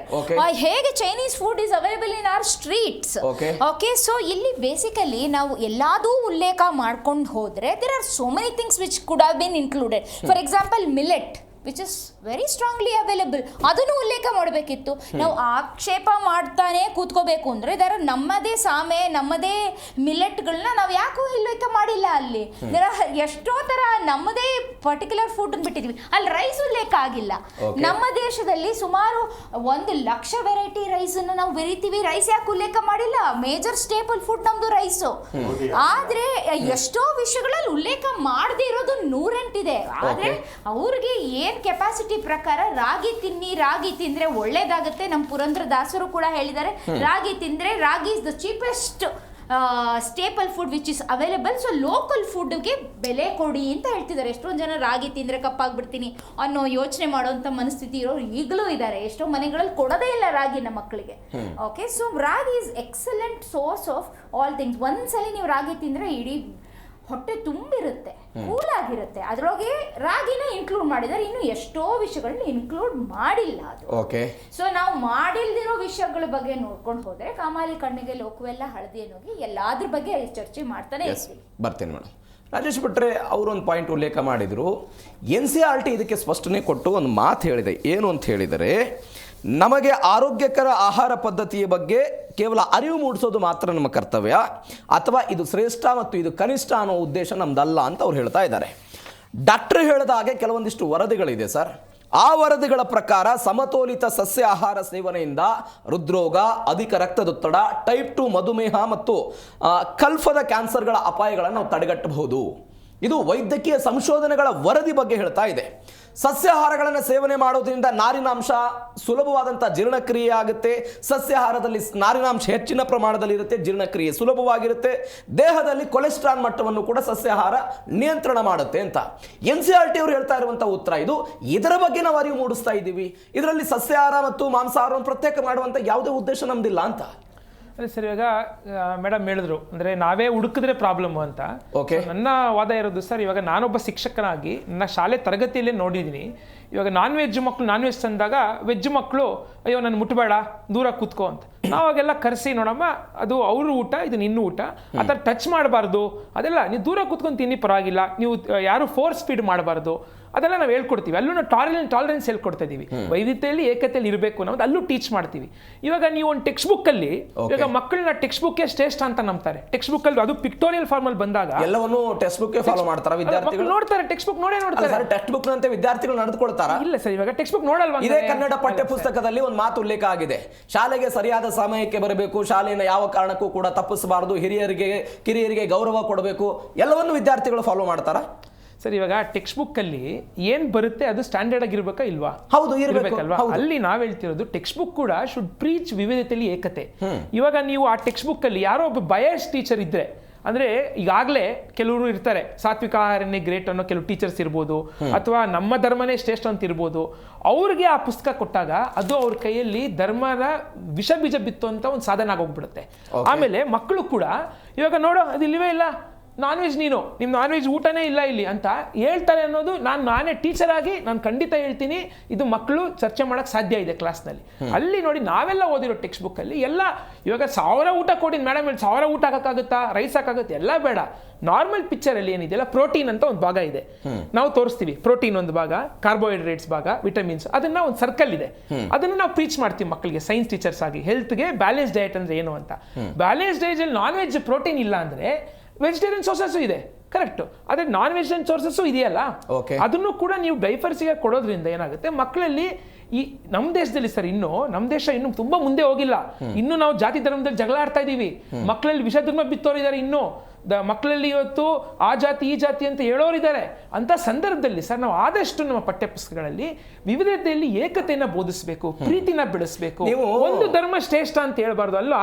Text book ಅಲ್ಲಿ ತರ ಹಾಕಿದ್ರೆ ಎಲ್ಲಾದ್ರೂ ಈ ಟೀಚರ್ಸ್ಗಳು, ಬಯಸ್ ಇರೋ ಟೀಚರ್ಸ್ಗಳು, ಅವರಲ್ಲೇ ಗೊಂದಲ ಇರುವಂತ ಟೀಚರ್ಸ್. ಒಂದು ಪಾಯಿಂಟ್ ಸರ್ ರಾಜೇಶ್ ಬಿಟ್ರೆ, ಒಂದು ಪಾಯಿಂಟ್ ನೀವು ಹೇಳ್ತಾ ಇದ್ರಿ, ನಾನ್ ವೆಜ್ ತಂದಿರುವಂಥ ವಿದ್ಯಾರ್ಥಿಗಳ ಪಕ್ಕ ಕೂತ್ಕೊಳ್ಳೋದಕ್ಕೆ ವೆಜ್ನ ವಿದ್ಯಾರ್ಥಿಗಳು ಹಿಂದೇಟು ಹಾಕ್ತಾರೆ, ಕೀಳಿರಿಮೆ ಉಂಟಾಗ್ಬೋದು ಅಂತ. ಹೆಂಗೆ ನಡೆಯುತ್ತೆ ಅನ್ನೋದ್ರ ಮೇಲೆ ವಿದ್ಯಾರ್ಥಿಗಳ ಮನೋಬಲ ಎಲ್ಲ ಕ್ರಿಯೇಟ್ ಆಗುತ್ತೆ, ಇತ್ಯಾದಿ ಇತ್ಯಾದಿ ಮಾತು. ಹೌದು, ನಾವು ಧಾರ್ಮಿಕವಾಗಿ ನೀವು ಮಾತನಾಡ್ತಾ ಇರೋ ಕಾರಣಕ್ಕಾಗಿ ನಾನು ಹೇಳ್ತಾ ಇದ್ದೀನಿ ಸರ್. ರಂಜಾನ್ ಸಮಯದಲ್ಲಿ ವಿದ್ಯಾರ್ಥಿಗಳಿಗೆ ಮಧ್ಯಾಹ್ನ ಮನೆಗೆ ಹೋಗೋದಕ್ಕೆ ಅವಕಾಶವನ್ನು ಕೊಡ್ತಾರಲ್ಲ, ಹಿಂದೂ ವಿದ್ಯಾರ್ಥಿಗಳಿಗೆ ಅದು ಕೀಳಿರಿಮೆ ತಂದಿರೋಡಲ್ವಾ? ಅವರಿಗೂ ನವರಾತ್ರಿ ಸಮಯಕ್ಕೆ ರಜೆ ಸಿಗುತ್ತೆ, ರಂಜಾನ್ ಸಮಯದಲ್ಲಿ ಮನೆಗೆ ಹೋಗ್ತಾರೆ, ಅದು ಕೀಳಿರಿಮೆ ತಂದಿಡಲ್ವಾ? ಇವಾಗ ನಾನು ಕೀಳಿರಿಮೆ ಬಗ್ಗೆ ಮಾತಾಡಲಿಲ್ಲ. ಇಲ್ಲ, ನೀವು ಅದೇ ಪಾಯಿಂಟಿಗೆ ಬಂದ್ರಿ ಸರ್, ನೀವು ಅದನ್ನೇ ಹೇಳಿದ್ರಿ, ವೆಜ್ ನಾನ್ ವೆಜ್ ಅನ್ನುವ ಕಾರಣಕ್ಕಾಗಿ ವಿದ್ಯಾರ್ಥಿಗಳಿಗೆ ಅಸಮತೋಲನ ಕ್ರಿಯೇಟ್ ಆಗುತ್ತೆ ಅಂತ. ಇದು ಕೂಡ ವಿದ್ಯಾರ್ಥಿಗಳ ದೃಷ್ಟಿಯಲ್ಲಿ ಅಸಮತೋಲನ ಆಗುತ್ತೆ. ವಾದ ಮಾಡ್ತಾ ಹೋದ್ರೆ 1000 ವಾದ ಮಾಡಬಹುದು. ಹೌದು ಸರ್, ಇದೇ ಇರೋದು ವಾದ ಇರೋದು ಸರ್. ಪಠ್ಯ ಪುಸ್ತಕಗಳಲ್ಲಿ, ಶಾಲೆಗಳಲ್ಲಿ ಇದನ್ನು ಮಾಡಬಾರ್ದು, ನೀವ್ ಹೇಳಿದ್ದು ಮಾಡಬಾರ್ದು, ಇನ್ನೊಂದು ಮಾಡಬಾರ್ದು. ಶಾಲೆಗಳು ಧರ್ಮ ನಿರಪೇಕ್ಷ ಆಗಿರ್ಬೇಕು, ವೈಜ್ಞಾನಿಕವಾಗಿರ್ಬೇಕು, ಪ್ರಜಾತಾಂತ್ರಿಕ ಬೋಧಿಸಬೇಕು. ಅಲ್ಲಿ ಎಲ್ಲಾ ಸರ್ಕಾರಗಳು ಮಾಡಿದ್ದಾರೆ. ಇವಾಗ ಮಧು ಬಂಗಾರಪ್ಪರು ಮಾತಾಡ್ತಾ ಇದ್ದಾರೆ, ಇವಾಗ ನಮ್ಮ ರಾಜ್ಯದಲ್ಲಿ ಸರಿಯಾಗಿ ಮೊಟ್ಟೆ ಕೊಡಕ್ಕಿರ್ಲಿಲ್ಲ ಮಕ್ಕಳು, ಸರಿಯಾಗಿ ಮೊಟ್ಟೆ ಬೇಸಕ್ ಟೀಚರ್ಸ್ ಮೊಟ್ಟೆ ಬೇಸಕ್ ಕೊಡೋರು, ಆಯ್ತಾ. ಇವಾಗ್ಲೂ ಮಾಲ್ ನರಿಶ್ಮೆಂಟ್ ಇದೆ, ಇವ್ರದೇ ಸರ್ಕಾರ ಇದೆ. ಎಷ್ಟು ಮಾಲ್ ನರಿಶ್ಮೆಂಟ್ ಇದೆ. ಆಶಾ ಕಾರ್ಯಕರ್ತರು ಯಾರು ಮಾಲ್ ನರಿಶ್ಮೆಂಟ್ ಹೋರಾಟ ಮಾಡ್ತಿದ್ದಾರೆ, ಅವ್ರು ಸಂಬಳ ಜಾಸ್ತಿ ಮಾಡಲ್ಲ. ಅವ್ರಿಗೂ ಇದ್ರ ಬಗ್ಗೆ ಮಾತಾಡಕ್ಕೆ ನನ್ಗೆ ಕೇಳಿದ್ರೆ ಅರ್ಹತೆ ಇಲ್ಲ. ಅವರು ಮಾತಾಡ್ಬೋದು ಇದ್ರ ಬಗ್ಗೆ, ಪೌಷ್ಟಿಕಾಂಶ ಬಗ್ಗೆ, ಮಕ್ಕಳಲ್ಲಿ ಗೊಂದಲ ಆಗುತ್ತೆ ಅಂತ ಮಾತಾಡೋರು. ಈ ಎರಡೂ ಪಕ್ಷ ಸರ್ ಇವತ್ತು ರಾಜಕೀಯ ಮಾಡ್ತಾರೆ ಹೊರತು ಇದ್ರಲ್ಲಿ ಯಾವುದೇ ಮೇಡಮ್ ಹೇಳಿದ್ರು ಖಂಡಿತವಾಗಿ ರಾಜಕೀಯ ಮಾಡ್ತಿದ್ದಾರೆ ಅವರು. ಇಲ್ಲಿ ಸರ್ ಟೆಕ್ಸ್ಟ್ ಬುಕ್ ಅಲ್ಲಿ ನೀವು ರಾಜಕೀಯ ತರಬೇಡಿ. ಟೆಕ್ಸ್ಟ್ ಬುಕ್ ಅಲ್ಲಿ ಏನು ನಾವೆಲ್ಲ ಓದಿದೀವಿ, ಬ್ಯಾಲೆನ್ಸ್ ಡಯಟ್ ಪಿಕ್ಚರ್ ಏನಿದೆ, ಇಲ್ಲಿ ಮಾತ್ರ ಅಲ್ಲ ಸರ್, ನಾನು ಆಗ್ಲೇ ಹೇಳಿದೆ, NCERT ಗೊಂದಲದ ಒಂದು ಗೂಡಾಗಿದೆ. ಇತ್ತೀಚೆಗೆ ನಾವು ನೋಡಿದ್ವಿ, CBSE ಕೇಂದ್ರ ಸರ್ಕಾರ ಇವತ್ತು ಎಲ್ಲದರಲ್ಲೂ ಅಂದ್ರೆ ಒಂದು ಏಕಪಕ್ಷೀಯ ನಿಲುವನ್ನ ತರಕ್ಕೆ ನೋಡ್ತಾ ಇದೆ ಹೊತ್ತು ರಾಜ್ಯ ಸರ್ಕಾರನ ಒಗ್ಗೂಡಿಸ್ಕೊಂತಾನಲ್ಲ. NEP ಯಲ್ಲೂ ನಮ್ಮ ಪ್ರಶ್ನೆ ಇತ್ತು, NEP ಕೇಸರೀಕರಣದ ಹುನ್ನಾರಲ್ಲ. ಇಡೀ NEP ಡಾಕ್ಯುಮೆಂಟ್ ತೆಗೆದು ನೋಡಿದ್ರೆ ಸರ್, ಈ ದೇಶಕ್ಕೆ ಸ್ವತಂತ್ರ ಎಜುಕೇಶನ್ಗೋಸ್ಕರ ಹೋರಾಟ ಮಾಡಿರುವಂತ ಸಾವಿತ್ರಿಬಾಯಿ ಫುಲೆ ಹೆಸರಿಲ್ಲ, ಕುವೆಂಪು ಹೆಸರು ಸಿಗಲ್ಲ ನಿಮಗೆ, ಅಲ್ಲಿ ಜ್ಯೋತಿಬಾ ಫುಲೆ ಹೆಸರು ಸಿಗಲ್ಲ. ಬರ್ರೆ ಅವ್ರಿಗೆ ಬೇಕಾಗಿರುವಂತ ಕೆಲವು ಸಾಧುಗಳು, ಸನ್ಯಾಸಿಗಳು ಎಲ್ಲರೂ ದೇಶ ವಿವಿಧತೆಯಲ್ಲಿ ಏಕತೆ ಅಂತ ಬಿಂಬಿಸುವ ದೇಶದಲ್ಲಿ ಇದು ಸಿಗೋದೇ ಇಲ್ಲ. ಅಲ್ಲಿಂದನೇ ಪ್ರಶ್ನೆ ಬಂದಿದೆ ನಮ್ಗೆ NEP. ಆಮೇಲೆ NEP ಹೇಳೋದು ಸರ್ಕಾರಿ ಶಾಲೆಗಳನ್ನ ಮುಚ್ಚಾಕಿ ಅಂತ, ಅದನ್ನು ಮಾಡ್ತಿದ್ದಾರೆ ಕೇಂದ್ರ ಸರ್ಕಾರ ಅಂತ. ಇಡೀ ದೇಶವ್ಯಾಪಿ ಸರ್ಕಾರಿ ಶಾಲೆಗಳನ್ನ ಮುಚ್ಚಾಕಿ ವೆರಿ ಕ್ಲಿಯರ್ಲಿ ಹೇಳ್ತಾ ಇದೆ. ಸರ್ಕಾರಿ ಶಾಲೆಗಳನ್ನ ಇವತ್ತು ನಾವು ಮುಚ್ಚಾಕಿ ಅನ್ನೋ ಬದಲು ಮರ್ಜ್ ಮಾಡೋಣ, ನಾವು ಕಾಂಪ್ಲೆಕ್ಸ್ ಸಿಸ್ಟಮ್ ಕಟ್ಟೋಣ. ರಾಜ್ಯ ಸರ್ಕಾರ ಅದನ್ನೇ ಮಾಡ್ತಾ ಹೇಳ್ತಾ ಇರೋದು ನಾನು. ಯಾವ ಕಾಂಗ್ರೆಸ್ ಸರ್ಕಾರ NEP ಅನ್ನ ವಿರೋಧ ಮಾಡಿತ್ತು, ಅದೇ ರಾಜ್ಯ ಸರ್ಕಾರ ಇವತ್ತು KPS ಮಾದರಿ ಶಾಲೆಗಳು ಮಾಡ್ತಾ ಇದೆ. ಖಂಡಿತ ಸರ್, ಇವತ್ತು ರಾಜ್ಯ ಅದಕ್ಕೆ ಹೇಳಿದ್ನಲ್ಲ ಸರ್, ಎರಡೂ ಪಕ್ಷಗಳು ಬೇಕಾಗಿರೋದು. ಯಾವ ಮಧು ಬಂಗಾರಪ್ಪನವರು ಇವತ್ತು ಕೃಷ್ಣ ಬಗ್ಗೆ, ವೆಜ್ ನಾನ್ ವೆಜ್ ಬಗ್ಗೆ ಮಾತನಾಡ್ತಾ ಇದ್ದಾರೋ ಅವರೇ ರಾಜ್ಯದ ಶಿಕ್ಷಣ ಸಚಿವರಾಗಿದ್ರು. ಕರ್ನಾಟಕದಲ್ಲಿ 16,800 ಶಾಲೆಗಳಲ್ಲಿ ಶಿಥಿಲಾ ವ್ಯವಸ್ಥೆಯ ಕಟ್ಟಡಗಳಿದೆ. ಅದ್ರ ಬಗ್ಗೆ ಮಧು ಬಂಗಾರಪ್ಪನವರು ಮಾತನಾಡ್ತಾರೆ. ಅದನ್ನೇ ಹೇಳ್ತಿರೋದು ಸರ್, ಎರಡೂ ಪಕ್ಷಗಳು ರಾಜಕೀಯ ಮಾಡ್ತಿರೋದು. ಇವ್ರಿಗೂ ನಿಜವಾದ ಕಾಳಜಿ ಇಲ್ಲ ಸರ್. ಇವತ್ತು ನಮ್ಮ ಟೆಕ್ಸ್ಟ್ ಬುಕ್ ಗಳಲ್ಲಿ ಅವ್ರು ನಿಜವಾದ ಕಾಳಜಿ ಇದ್ರೆ, ಎಷ್ಟೊಂದು ಸಮಸ್ಯೆಗಳಿದೆ. ಮಕ್ಕಳಿಗೆ ಇನ್ನೂ ಸ್ಕೂಲ್ ಶುರು ಆಗಿದೆ, ಪಠ್ಯ ಪುಸ್ತಕಗಳು ಸಿಕ್ಕಿಲ್ಲ ಸರಿಯಾಗಿ, ಅದ್ರ ಬಗ್ಗೆ ಚರ್ಚೆ ಆಗಬೇಕು. ಬರ್ತೀನಿ, ಒಂದು ಸ್ಮಾಲ್ ಬ್ರೇಕ್ ನ ಸಮಯ ವೀಕ್ಷಕರೇ. ವೈದ್ಯರನ್ನ ಮಾತನಾಡಿಸೋಣ. ಸಸ್ಯಾಹಾರ ನಾನು ಅವಾಗಲೇ ಉಲ್ಲೇಖ ಮಾಡಿದಾಗ ವರದಿಗಳಂತೆ ಅದು ಆರೋಗ್ಯಕ್ಕೆ ಒಳ್ಳೆಯದಾ, ಮಾಂಸಾಹಾರ ಆರೋಗ್ಯಕ್ಕೆ ಅಷ್ಟೊಂದು ಒಳ್ಳೆಯದಲ್ವಾ, ಏನು ಹೇಳುತ್ತೆ ಸಂಶೋಧನೆ? ಮಾತನಾಡಿಸ್ತೀನಿ. ಒಂದು ಸ್ಮಾಲ್ ಬ್ರೇಕ್ನ ಸಮಯ, ಬ್ರೇಕ್ ಮುಗಿಸ್ಕೊಂಡು ವಾಪಸ್ ಬರ್ತೀನಿ.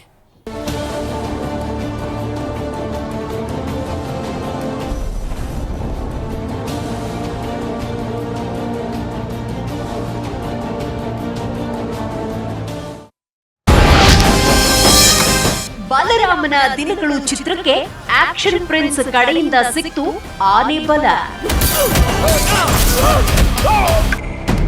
ಬಾಲರಾಮ ಟ್ರೈಲರ್ ನೋಡಿದ ತಕ್ಷಣ ಒಂದ್ ವರ್ಡ್ ಹೇಳ್ಬೇಕು ಅಂದ್ರೆ ಜಸ್ಟ್ ವಾವ್.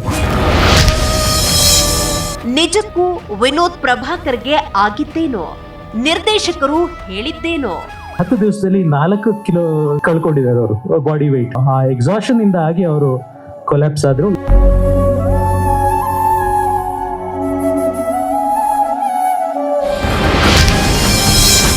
ಆ ದಿನಗಳು ಚಿತ್ರಕ್ಕೂ ಬಲರಾಮನ ದಿನಗಳು ಸಿನಿಮಾಗಿರೋ ಸಂಬಂಧ ಏನು? ಆ ದಿನಗಳು ಮತ್ತೊಂದು ಅಧ್ಯಾಯ ಅಂತ ಹೇಳ್ತಾ ಇದನ್ನ. ಆ ದಿನಗಳು ಸಿನಿಮಾದ ಮತ್ತೊಂದು ಅಧ್ಯಾಯ ಅಲ್ಲ. ಭಯಂಕರ ಬಲರಾಮನ ದಿನಗಳು ವೀಕ್ಷಿಸಿ ಚಿತ್ರಮಂಚರಿ ಇಂದು ಸಂಜೆ 7:28ಕ್ಕೆ. ಸಂಗೀತಾಸ್ 52nd ಆನಿವರ್ಸರಿ ಸೇಲ್. ನೀವು ತಗೊಳ್ಳೋ ಫೋನ್ಗೆ ಇಡೀ 1 ವರ್ಷ ಹೊಡೆದೋದರು, ಕಳ್ತನ ಆದ್ರು, ಕಳುವಾದರು, ನೀರಲ್ಲಿ ಬಿದ್ರು ನಿಮಗೆ ಹೊಸ ಫೋನ್ ಅರ್ಧ ಬೆಲೆಯಲ್ಲಿ. ಸಂಗೀತದಲ್ಲಿ ಫೋನ್ ಕೊಂಡ್ಕೊಂಡ್ರೆ ಕಂಪ್ಲೀಟ್ ಪೀಸ್ ಆಫ್ ಮೈಂಡ್. ಸಂಗೀತ ಅಂದ್ರೆ ಸಂಪೂರ್ಣ ಮನುಷ್ಯ.